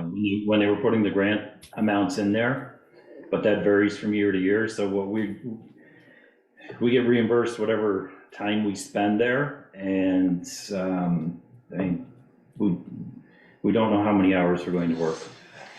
Okay, so for that particular one, Val, do you think it should be a new line if Bruce is using his unassigned funds, as opposed to putting it on the GHSP grant line? well, if the highway safety program is a pretty regular thing, and then that should have its own line. Okay. And Yeah, don't put, don't mix the grants. So I would suggest if we're gonna have options for unassigned funds, to just create a separate line. We don't need to necessarily give it a code because we're going to transfer the unassigned money into the actual account that it's going to go to. Just like Valerie mentioned, because the Governor Highway Safety is pretty particular about that makes kind of sense. thing. So yeah, that's good. Thank you. So Bruce, Like for he this said, one, he just didn't have a place to put it and he wanted it in there, so. no, totally fine. Yep. Bruce, do you have an idea of what the government highway safety funds might be? Can you put a number in there for that? No. Okay. I think what he's saying is Well, he if didn't. you put the number in for revenue, it's good. It's the same amount's going in expenditures. So rather than guess, I've just been leaving it off. Okay, that's fine. All right. There's your Bruce. Cox grant. Bruce, do you already in your new budget have it in as expenditures? No, for Governor Highway Safety, no, Yeah. we don't. No, you don't? We don't Okay. have expenditures for Governor Okay. Highway Safety. Oh, It's okay, in and out, it's in and out, it's the same right, numbers. but I just was wondering if he had it in there, then we got to put something that, what he's got. Yeah. Right. Yeah. No, we haven't been putting it in. Okay. Okay. Here's your Cox grant. Excellent on We that. have an idea, Ian, we Oh, have, look at that, good Anthony, job. we have an idea of what our unassigned funds have been over the last few years. How much we have? Right We're- now, you we're have getting- 156,000. Okay, For the police thanks. department, yeah. That's different, obviously. That's the police department's unassigned fund versus Yes. the rest of the town. Yes. Okay, you're using about 10. You can't use it in the town funds. Yes. All right, thank you. Dog officer. Okay. I'm trying to encourage you to hire a dog. Yeah, I know. Well, You notice nobody said anything? The last Yes, three Bruce. that dealt with vicious dogs we Yeah. spent a lot of time on those. Mhm. Unfortunately, those are the ones that take some time, Right. and Yeah. they've been out of the police district. So, Now, when those are out of the district, does Yeah. that time get charged to the town as one of the town services? That's what I was gonna. It does, the first incident does, yes. But because it's one incident and we go back and do follow-up, we're not adding anything additional. We go by incidents. Interesting. I can? I honestly. If it's out of the district, I think you should. I think you should. Okay. Yeah. Why Then you're gonna have am to I up that paying for that? 8,000 a little more. The non-district Yeah. town services, The non-district town services should go up then. Yeah. 10, I would like that. 10. I bet you would. Well, Hang Well, on. I mean, if we don't There you use it, we won't be getting it. That's Exactly, one yeah. only based on when we respond. Right. Yeah. Yeah, I think that's fine. I think if it's an outside of the district and you're having to handle that, I think it should be charged outside of the district. But we do get your hint about the dog officer. But then should There's a the lot dog of time office, spent on that. I guess I'll Yeah. ask then, if we just added 2,000 for repeat dog office or repeat services for dogs in the non-service thing for the town, not a district, should we lower that $7,000 or no? I would like to keep it the same. Okay, he doesn't, I'm not disputing, Well, I'm there's just, some of the things, Yeah. like, we might follow up on somebody that didn't register or license their dog. yeah, I'm not gonna put in another incident report for that. So there's some Okay. follow-up that, it's not gonna be documented. it's not gonna be documented. okay, But like the vicious dog one where we do go more than once, that one, I should be doing a separate incident, and I haven't. Okay. Okay. And your services, a little bit up on that. I don't know why that's at 67 now.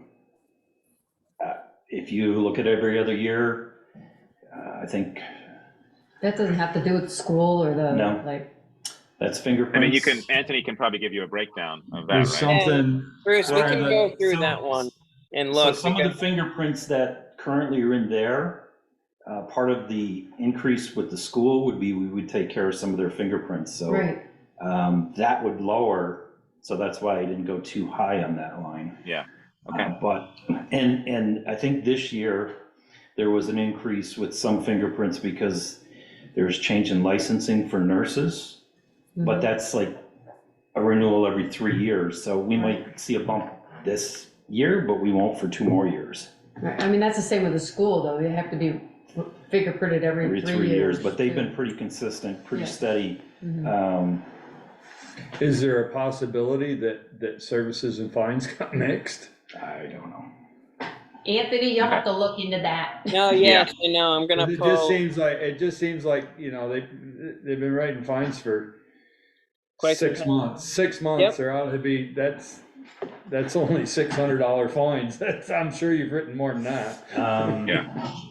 Yeah, I think I'm we give gonna out a lot of pull warnings. a report for it. Okay, Just great. an entire breakdown, because I know that prior to Peter leaving, he had really spearheaded a lot of this, because he's like, oh, because we've got to make transfers to this, that, and the other. I don't think he had finished those transfers, so I think it'll be good for me to just go through and see which ones he's done, which ones he's left for me. So yeah, Yeah. that's Okay. like a plan. And it's also, it's obviously, this is more complicated than other departments because you're dealing with a district, but you're also dealing with outside district services. Obviously, if with a move towards a town wide service, you would hopefully remove some of the complexities of your budget when dealing with this. Yes. All right, let's move on to expenditures. When you get the full-time salaries, I got an amount of 264,222. So I don't know where that 277 comes from. Well, Val, you were tweaking today, correct? Yes, and yeah, Bruce and I need to get together on some of the details that go into the wages, like the differentials and some of the other benefit kind of things. Okay. So all of the shift differential, on-call, what else is there? Overtime is all in the overtime line. So anything other than just their base salary goes into overtime line. That's the way they've been doing it. Right. I couldn't find that in the spreadsheet that you emailed. Okay. Or in the tabs. You weren't using the personnel tab line to calculate those things. So we just need to somehow So you get together. Get together and hash that out. Yeah. So it's just, the point is, it just needs, it's a work in progress.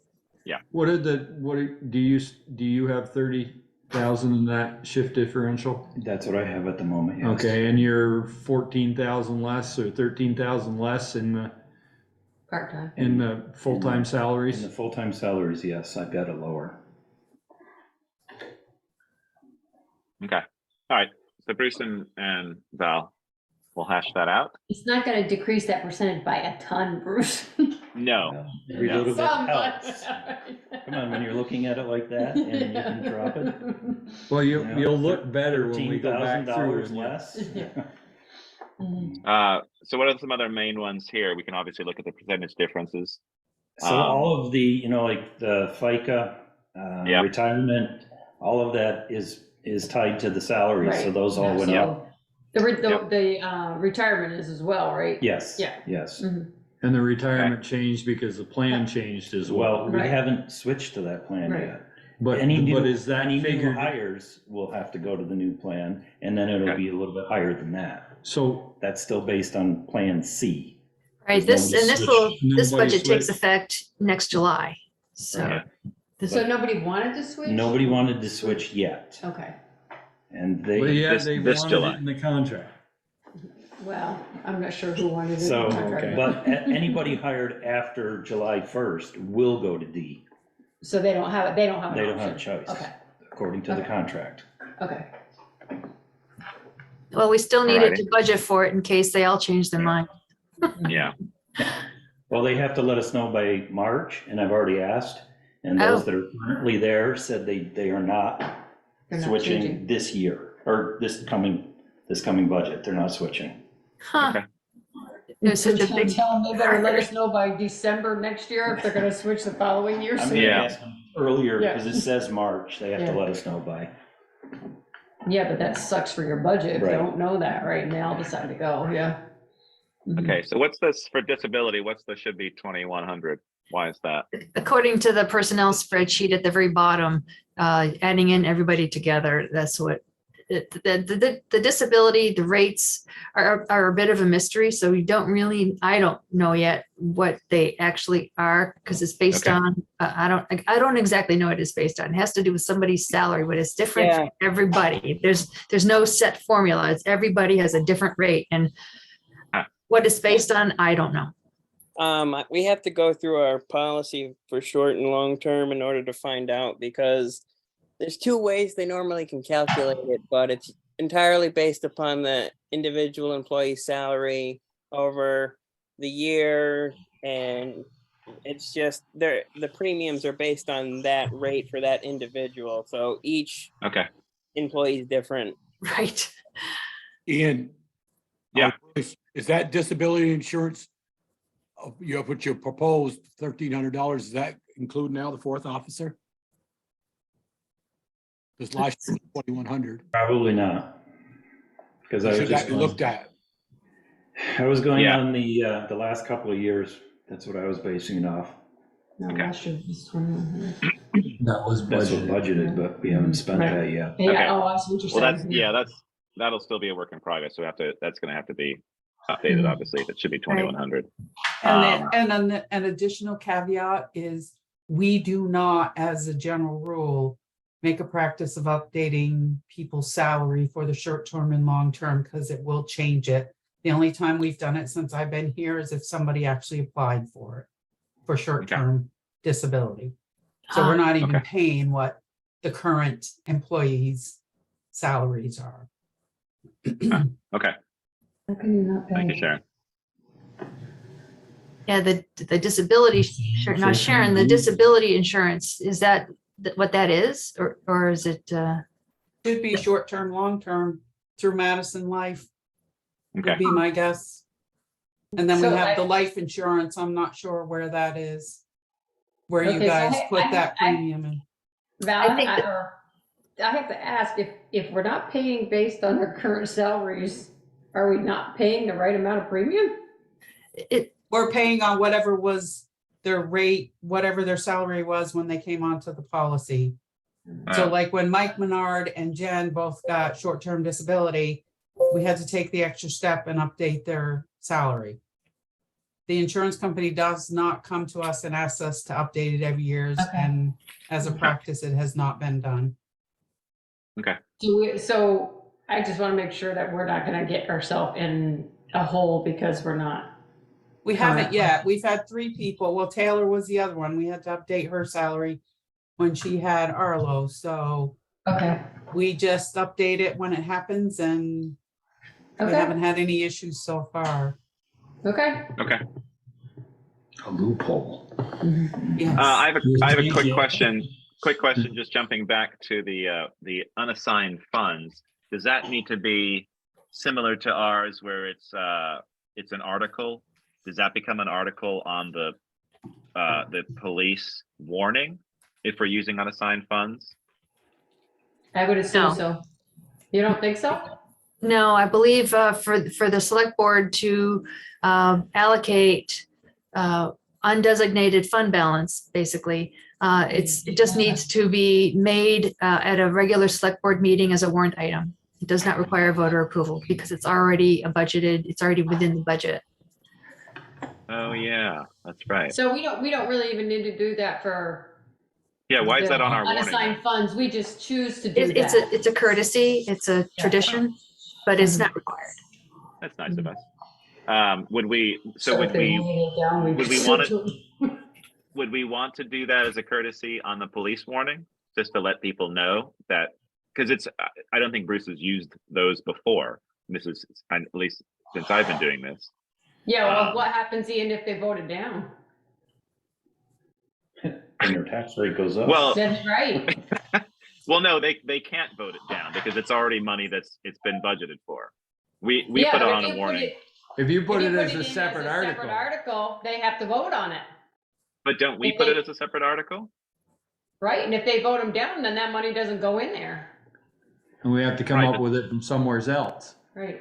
But don't we have them as articles when we move unassigned or undesignated funds? We have those as articles. We do, but if they vote them down, then we don't put that money in there. So maybe we don't want to have those as articles then.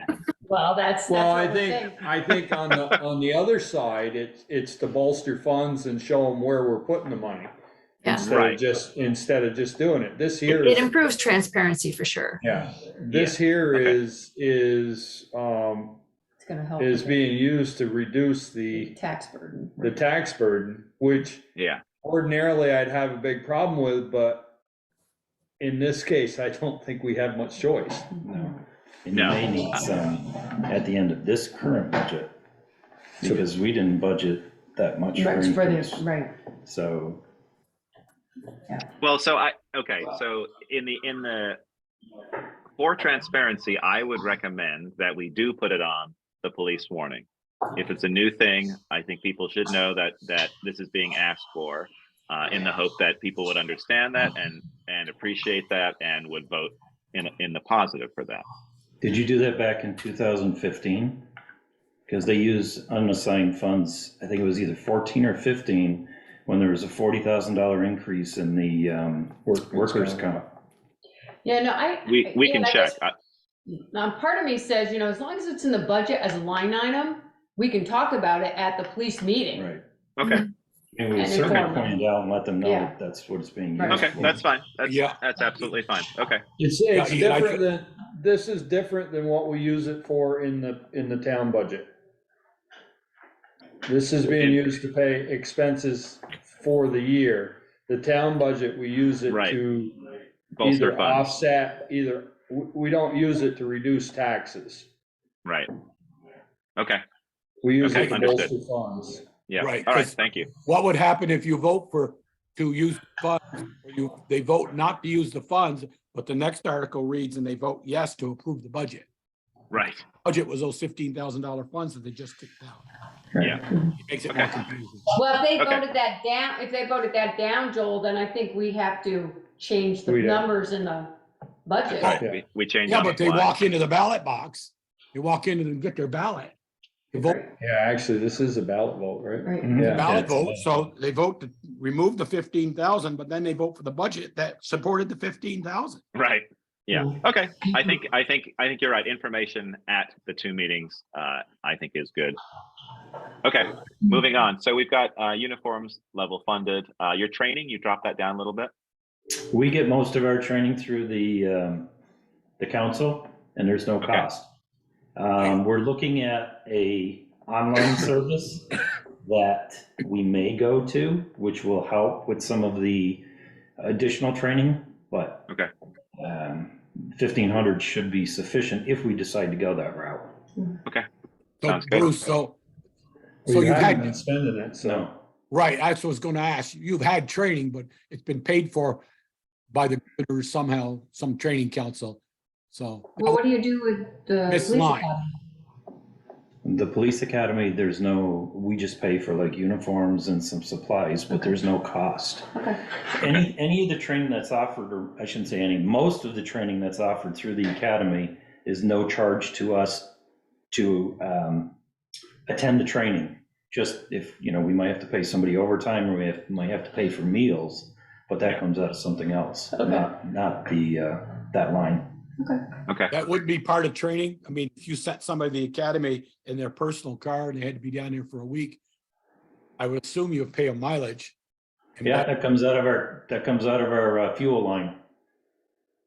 Oh, okay. You don't call that training part of the training because they had to go for training. Yes. Nope.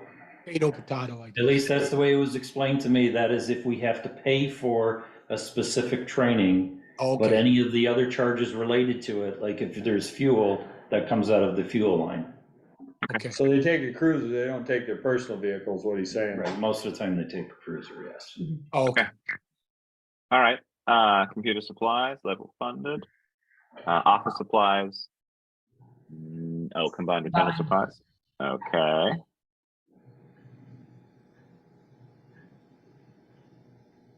What's your equipment? Some of the smaller stuff that, God, trying to think what we replaced recently. If we need to replace like one camera, like one body Okay. camera, we'll use Yep. that line. Okay,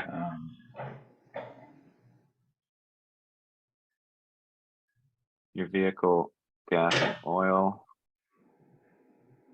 Okay, Is that line item gonna be enough, Bruce, with your additional vehicle? cruiser, The additional cruiser? We've been under, Mhm. and Okay. we kind of, we really do monitor how much we're out there and not like just driving around just to be seen. Okay.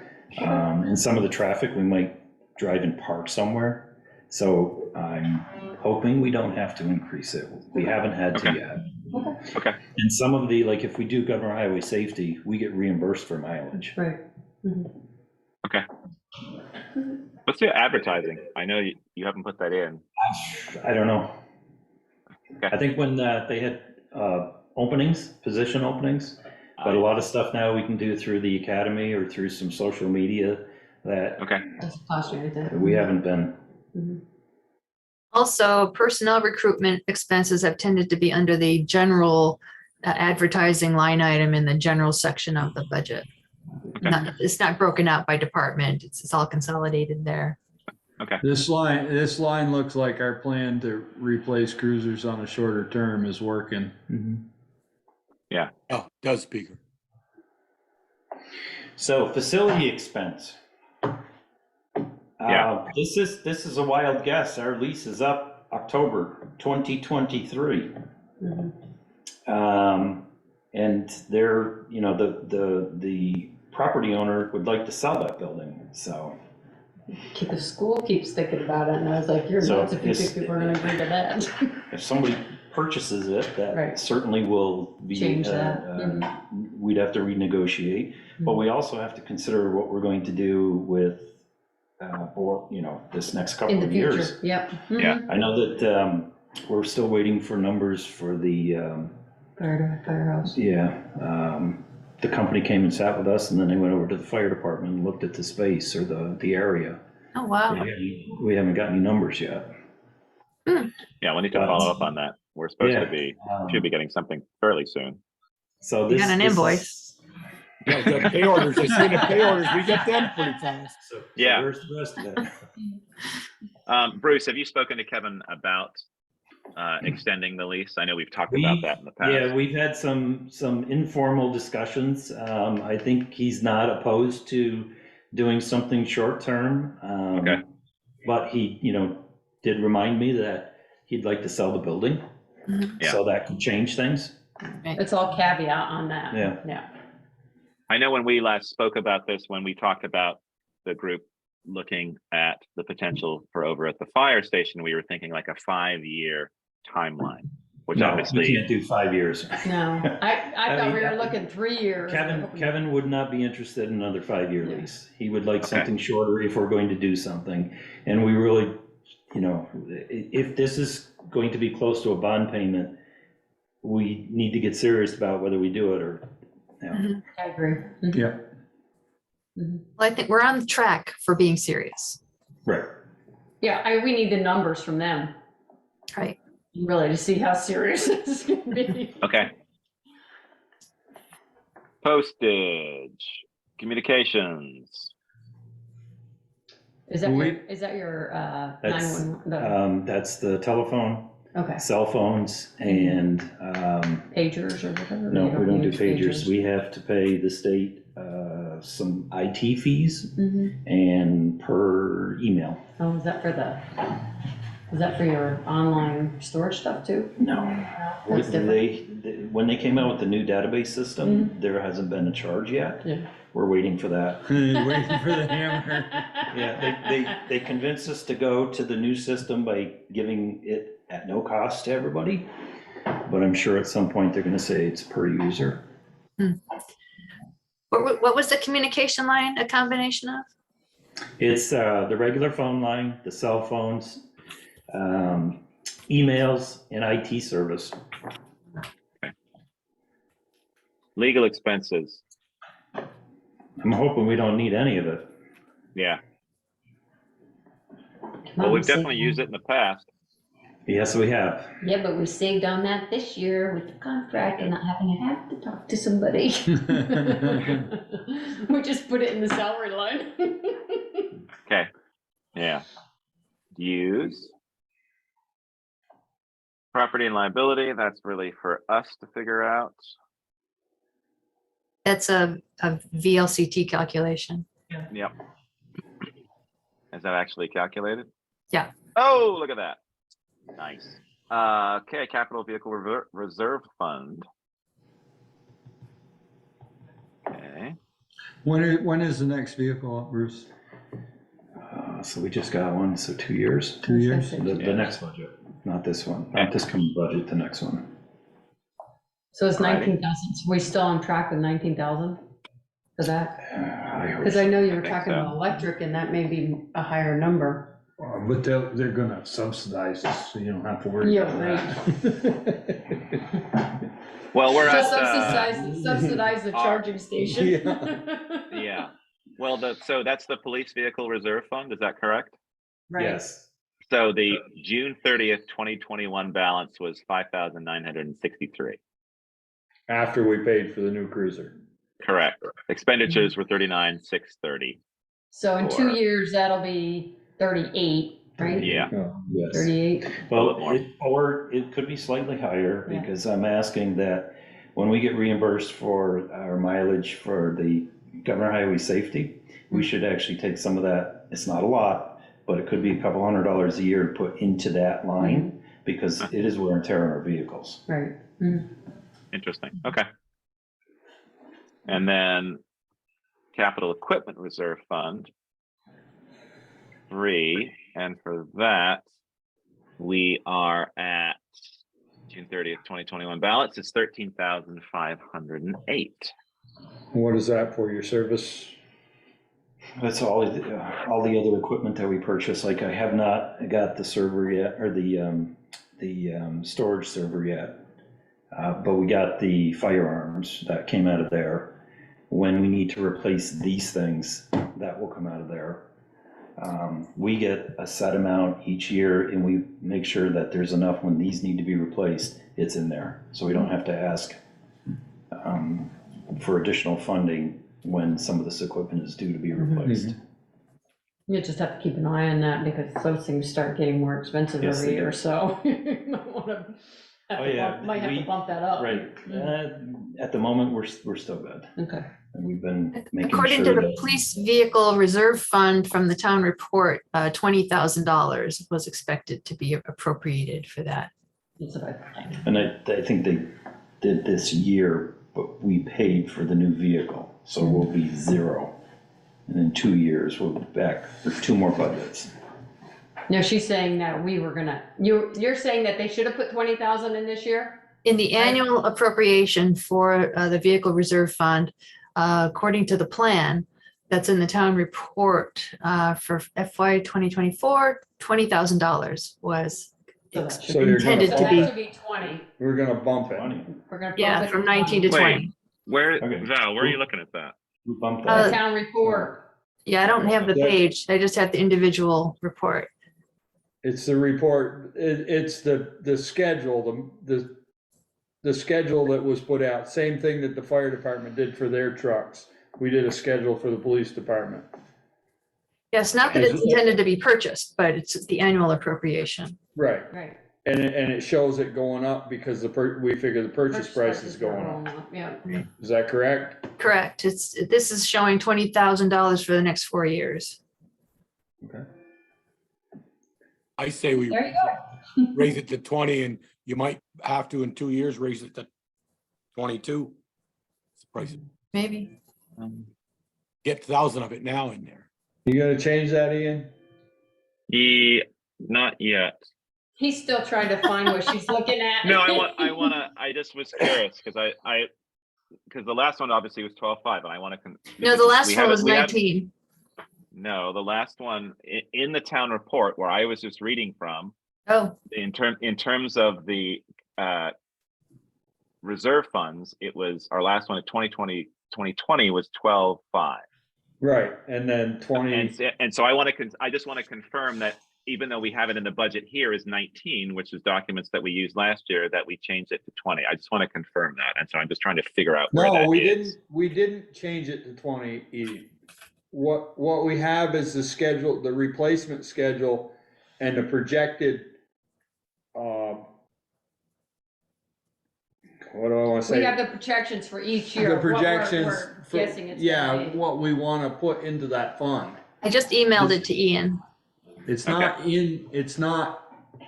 it's the scheduled replacement and what we had anticipated needing and what Okay. we were gonna increase the fund to. I got it. Okay. I'm just trying to make sure. Bruce, the car you just got here a month or so ago, you paid for it sometime in November or October? Page 40. Yes. Oh, no, Okay, page I'll ask the 72. stupid question then. Why the column that says 22, 23 actual and it says up to 12/31/22 is obviously not accurate. Under equipment reserve, it says 0. What did we spend? I don't know. Anthony would have to have those numbers. Well, I Jim, think that garbage only in, garbage shows out. No, that's only shows, when they move the money yeah, into it. I explained it to. That's not the, It's not when the we spend it. actual, account number. This is just demonstrating a value. It's not actually holding the value. It's demonstrating, okay, this is what's got to happen, so to speak. It's not, we don't charge it to that line. We have its own code, as well as not only just the vehicle, but also the equipment. Got it. I guess that don't make any sense to me, Anthony, but go ahead. Anthony, is it clearer to say that the transfer just hasn't happened yet? Yes, appropriations for this year have not gone out Okay. yet. There we go. go. But Okay. what I'm trying to get at is, it says actual vehicle equipment reserve fund. We've spent a vehicle, but it says 0. Right, but no. That's The not money where the comes- expenses come out of. The money No. comes out of the reserve fund. This is where the money is It's put put into the into. reserve Yeah. fund. And this year's money hasn't been put in yet, Joel. Okay. They don't pay the appropriations until the second round of taxes. So the expense for the car won't show in here, but it'll show on the vehicle reserve fund as coming out. Right. Yeah. Correct. Well, it doesn't show on the vehicle reserve fund, it shows 0. That's what- No. I don't understand. That's money that's put into the fund, not money that has come out, Joel. That's money going in, not coming out. Well, the budgeted line was 19 that was going in. Wouldn't Right, and it hasn't But gone in yet. Correct. And so it's Joel, it's what you're looking at here is not the cost of the vehicle, it's the fund. It's the money that goes into that fund. And then it comes out in another line, not on this budget. This line item is literally the debit side to the There we go. entry I need to make. The Yeah. credit side is the revenue, which is the actual account numbers.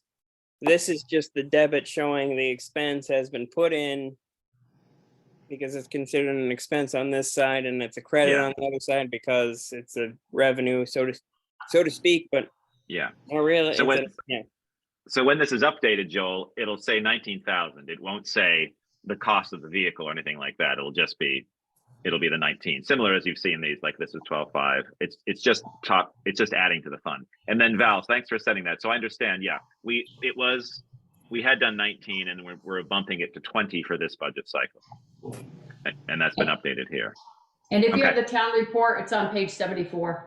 So if I was a taxpayer though, I'm trying to get as my taxpayer, Yeah. not a select board mind. If I looked Yeah. at it and said, wow, they budgeted 19,000 in 22-23 and haven't spent any, and they're budgeting proposal for next year for 20,000. And then we thought we'd put another, in 2 years, we're gonna buy a car. My question is, as a taxpayer, do you have 59,000 in that fund or 39,000? Right, so if you look at the town report at page 74, Joel, that's where the police vehicle reserve fund is. And Yeah, it shows the additions each year, and then in there is where it will show the cost of the vehicle coming out. So the money, if you look at the line, the name of the line, it's no different than the capital paving budget, the capital sidewalk budget, where we put 35,000 in the line for the capital sidewalk budget. That's not the money that came out, that's the money that goes in. And then we spend it out of the fund. okay, Yeah. So there it is, Joel, in the town report. yeah, For last year, we've got our 19, and then we've got our amount here, and then our closing balance. And these numbers, I don't believe, have been updated to reflect the actual purchase price of the vehicle. It was less Right. than 39.9. So Yeah. the next and this is- iteration will have updated figures. Correct. These will be more accurate. Yeah, this is a plan. we're still on, Bruce, we're still on every 6 years we replace that we're replacing will be 6 years in 2025, right? Yes. Okay. Yes.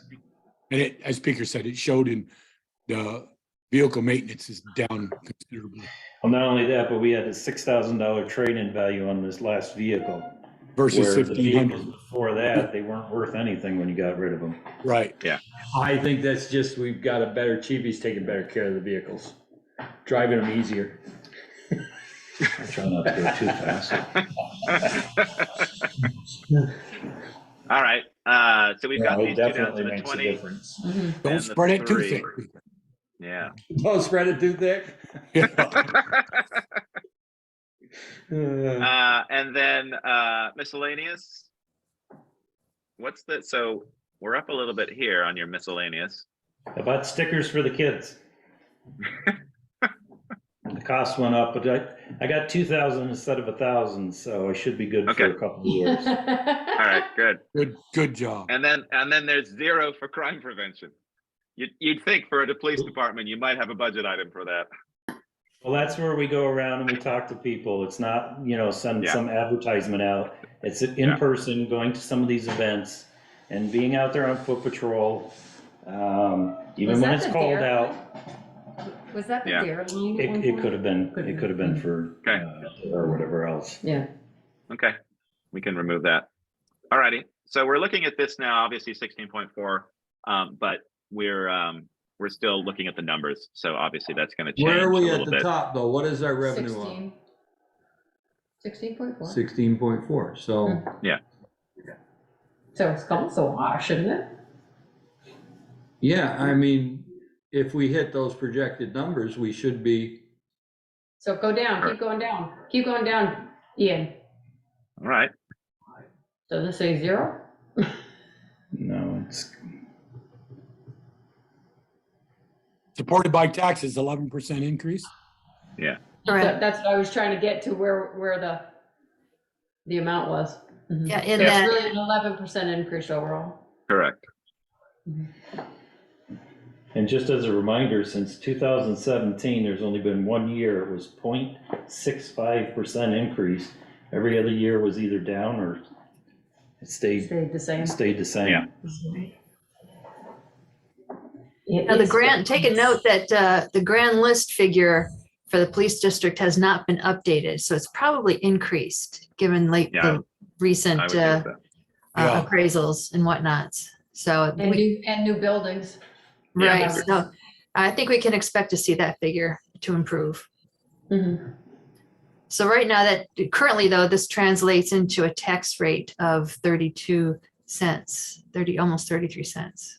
And what was it last year? 29. 29. Yeah. Well, 30, if you want to round up. Okay. Any further questions for Bruce on his budget? 3 cents. Mhm. It's not great, but it's not terrible. Right.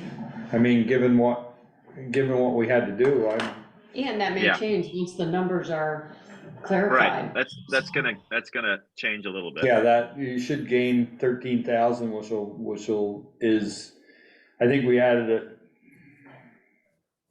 It's 0.1%, so you'll go down 13 tenths, you'll be at 15. If that actual salary line comes down that $13,000. Yeah. I was reminded today of earlier discussions we'd had about a social services position and also distribution of the opioid settlement dollars. There aren't a lot at this point, but there was some discussion about shifting at least some of them towards the police department to support their work on drug response, supporting whatever they need to deal with overdose situations. But yeah, the social worker position. If I could just jump in on that, I would really, because those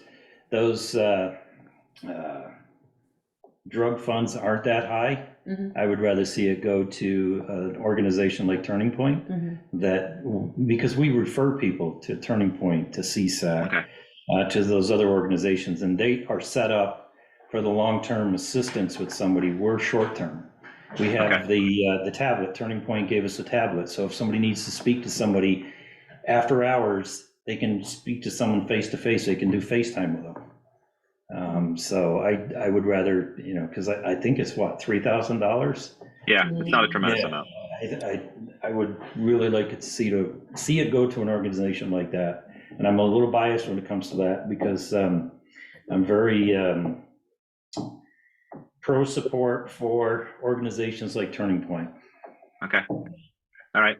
Duly noted. Yeah, they definitely have asked for it. They've sent letters to the town, knowing that this money has come to the towns around Vermont. But I think they were high on our list in terms of distribution of those funds anyway, but it's good to hear it from you, Bruce, too. Yeah, if they had a larger amount of money, we could use some to get some more training towards that, but I just think that at this point, it's better spent, or better for them to have it. Okay. All right, So well, thank you for that. if we were gonna do some sort of mental health, we were gonna do that on the other side of the budget. We weren't gonna do that through the police budget because we figured Correct. we'd use Oh, it, right. use it Right, for the 'cause whole, yeah. town and You're let them right, yeah, thank you. operate, let them operate under Bruce. Correct. Yeah. Bruce, so whack up the revenue under the governor's highway safety program. You don't anticipate any grant. Could we put a couple of thousand there to? You can put a couple of thousand, then your expenditure will be the same thing. Oh God, we're probably. You mean between the equipment and the patrols we've done, it might be $6,000 to $8,000. But it's in and out. But what we get Goes out. we expend it. So there's Can you explain that to me? How you expect by putting out for extra patrols or patrols that we're going to do anyway? So, extra patrol. You can't do governor highway safety during regular hours. Governor highway safety is to add additional officer or patrols on the street. Kind of like when we used to 4th of July, I'll see if a Jen's cruiser in here or somebody else's cruiser, something like that. Then. Well, sometimes on big events, we help each other out. It's not through governor highway safety, but governor highway safety is like, if somebody wants to come in 2 hours early and work just traffic, that's what they do. But patrol and the fuel for the mileage is reimbursed by the grant. So we don't get anything extra. Except whatever we bring in goes out in salary and expenses. Okay. Yeah, so it's a reimbursement. It is a wash. Okay. All right. I'm happy to leave that at 0. Yeah. Okay. I mean, Ian, you can put a reimbursement of expenditures in the notes, just so later on we can have that in the back of our minds. For that one, for the yeah, governor. just for the governor highway safety. Okay.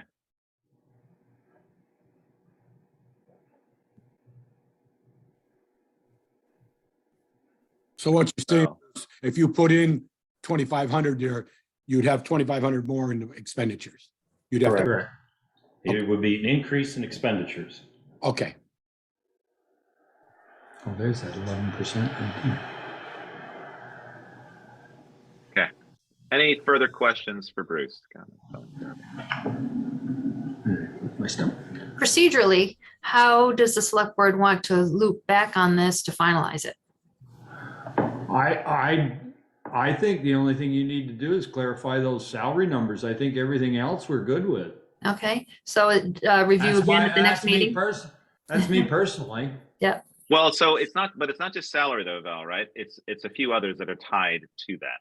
Tied to the salaries, yeah. Yeah, because you've got the there's a few in here too, right? There's life disability, there's The health insurance and yes, and retirement, since it's all different. So as long as those numbers are finalized, I mean, we can refer to this and bring this into the discussion next week. Okay. I think. I think we get the actual grand list number in there. So right. By taxes, that's what people are going to look at. Yeah, that'll be helpful. Okay. All right. Excellent. Thank you very much, Bruce. I don't think you're going to be as bad as you were thinking. It's not good any way you slice it, but It's not anything over feel bad. 5%. Yeah. It makes Bruce feel bad. What does the board feel about that undesignated fund balance adding another 5,000? We got 150 in there. You said 156,000. So you take about 9% of it. Well, we may have to wait because He may have to add some to this year's budget for Yeah. the increase in the salaries that the contract brought that we didn't budget Right. for, so Okay. we have to figure that out. All right. And he also wants to use some of that to kind of offset, in the future, to offset the fourth hire. Fourth position, yeah. Or at least that year you have to keep the fourth position, have some of the funds for that. Right. Because a lot of that unassigned funds was generated when somebody left and we didn't Didn't expend hire, right. salaries. Yeah. It took us a while to hire somebody. Sorry, Bruce. Valerie, we have to keep, like we do with and designated funds for the town, we have to keep what, 4 or 5%, Peter? 5%. Well, the tradition has been 5%, but the 5%. auditors appear to have a different opinion. We don't have to do What's that their, with the police what's their budget? opinion? That it should be more. Higher, significant what? higher. We're honestly, like, if we were to just like one and done kind of thing, they want 20%. Oh, wow. Do we have to do Because that with the the police thought too? process is to use some of that in order, in case there is a catastrophe and you need to remain open and operating at a function. It's to offset the cost of being able to remain open, federally speaking, for 3 or more months. So Yeah. isn't it 3 months of expenses? So what's our expenses in a month? Times 3. I mean, But- that's usually what it is, 3 to 6 months of expenses. But the other side of that is if we use that money to bolster capital funds, if we get in a pinch, we can always tap into that money. I think that's correct, Peter. But my question, I agree with you until the department head goes, what are you doing Yeah, taking my funds? it's either that or you don't get paid, you know? my question still is, like we hold 5% for the town's budget, do we have to do that for the police budget also, hold 5%, that 156? I would recommend holding 10%, at a minimum, having 10% in that fund. So So if you- something happens, we've got some protection. You're Right. 60,000. Yeah. That's why I So we was get- trying to move it up 5, but we'll see what at the bottom line there. Because, you know, there's a source that we could tap, maybe 1 year's rent for starting of the new station. Right. Okay, Can we create a capital building fund for the police department? If it's going to be a town-owned. Well, that's an building, interesting idea. Because once they get a new building, that's going to require a lot of other things. Right. Yes, be careful. I know. I don't disagree with you at all, but. Okay. So All right. Thank you very much, Bruce. Okay. thanks, Thank you, Bruce. Bruce. Thanks, Bruce. Have a wonderful I'll see you evening. Monday, Bruce. Definitely. You're coming in Monday? I am. Awesome. That's Yeah. good to hear. I'll give it a try. Read your emails. I haven't read my emails for today. I'll read them All right, tomorrow morning. let's You're continue. 24 hours late. Yeah, well, Item- it is what it is.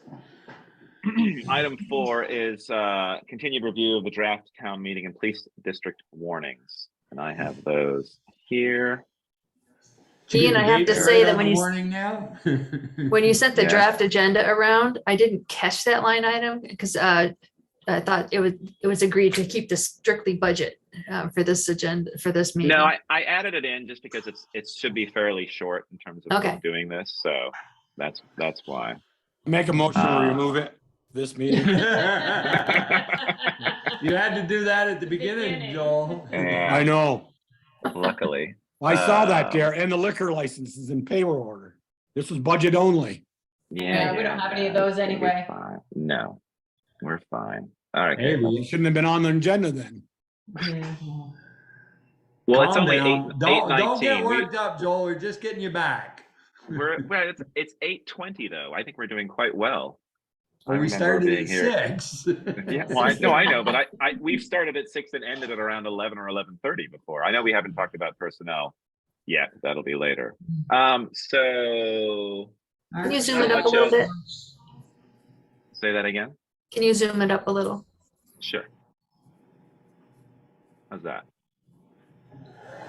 I'm actually zooming it. I'm going to the bathroom. Didn't we look at these Oh, yeah, all okay. last week? We did, but there's just little tweaks, and there was the police one that was wildly inaccurate. Obviously, we're still Waiting for numbers. these. Waiting for numbers here. We're waiting for numbers here for these particular things, because this is our unassigned funds. And those are just placeholders right at the moment. Correct. Yeah. Right. From last year's budget.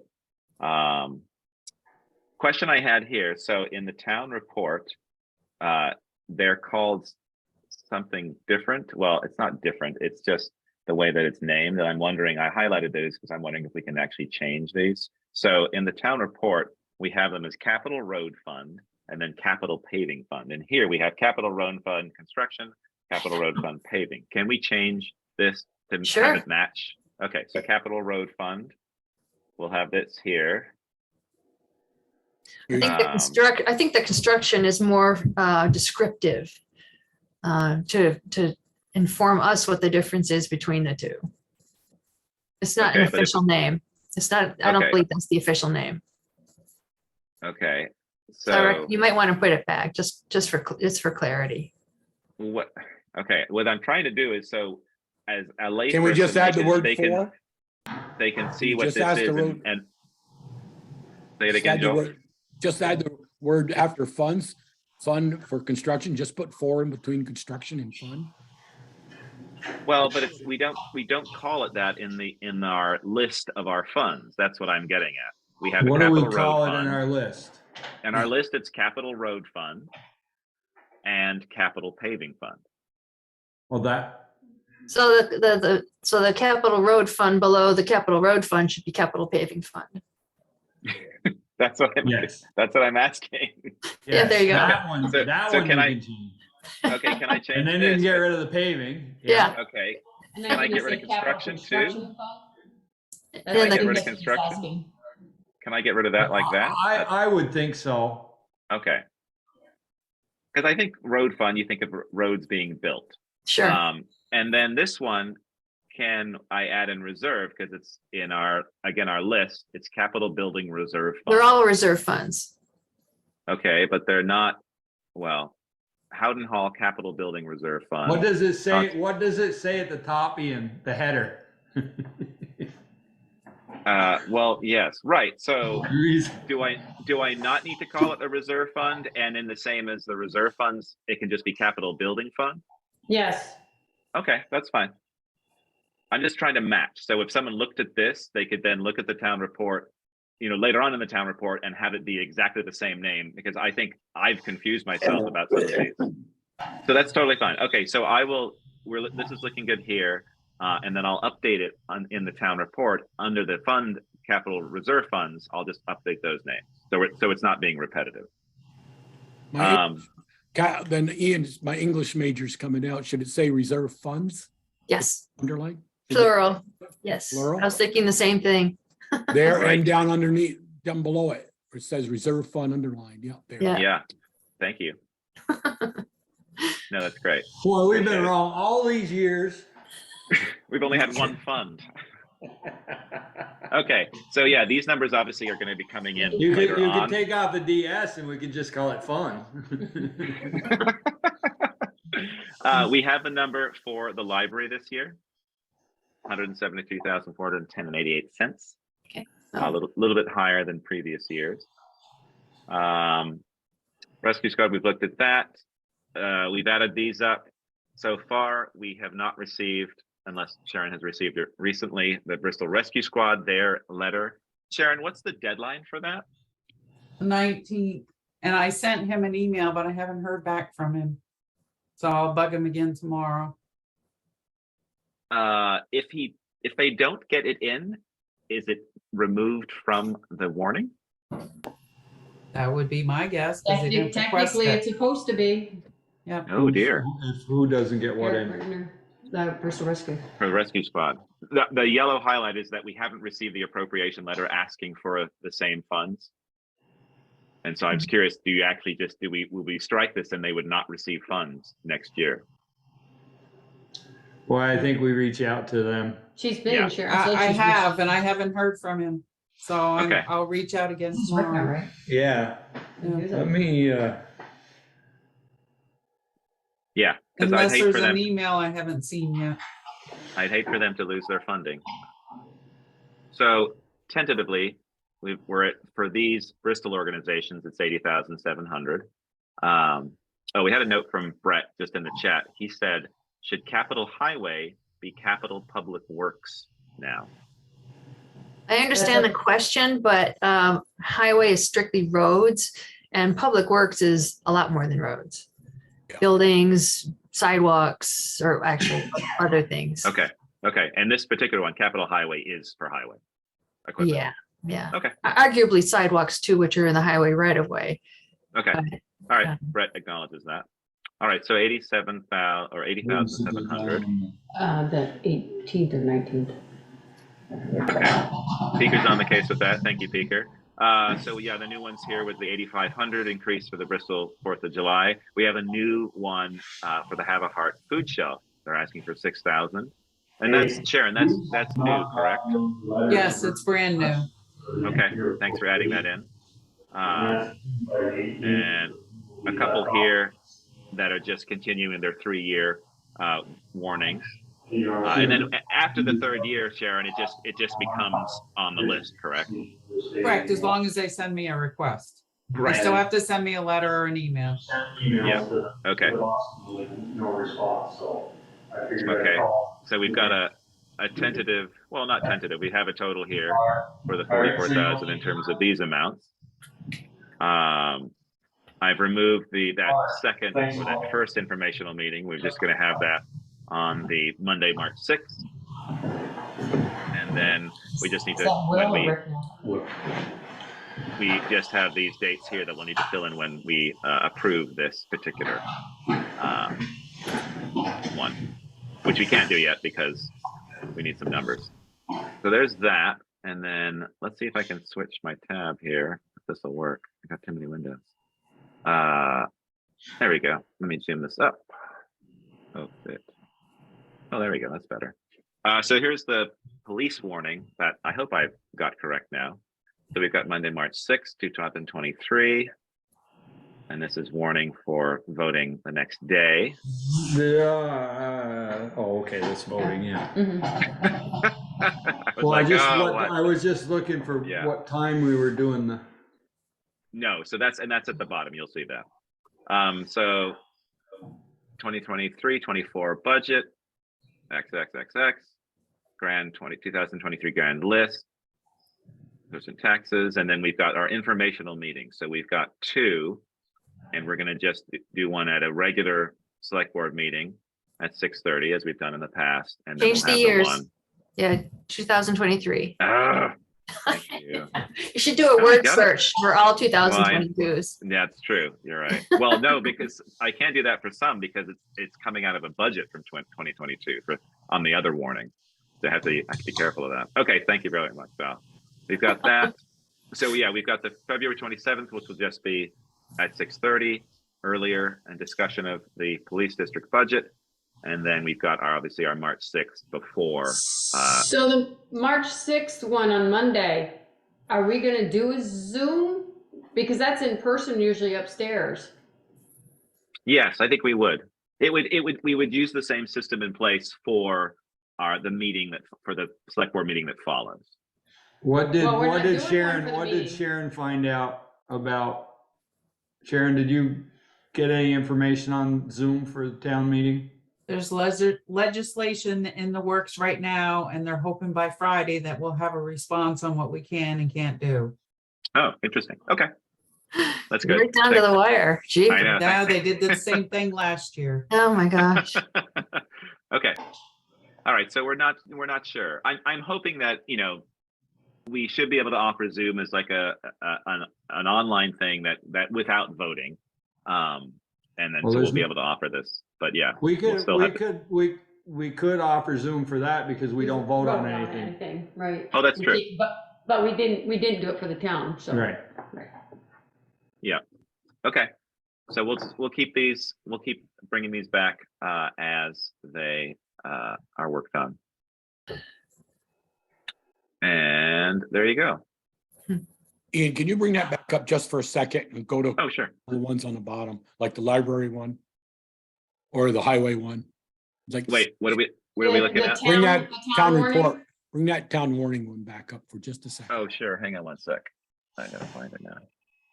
It was here, but then it's this tab. Maybe this is more of a question for Sharon.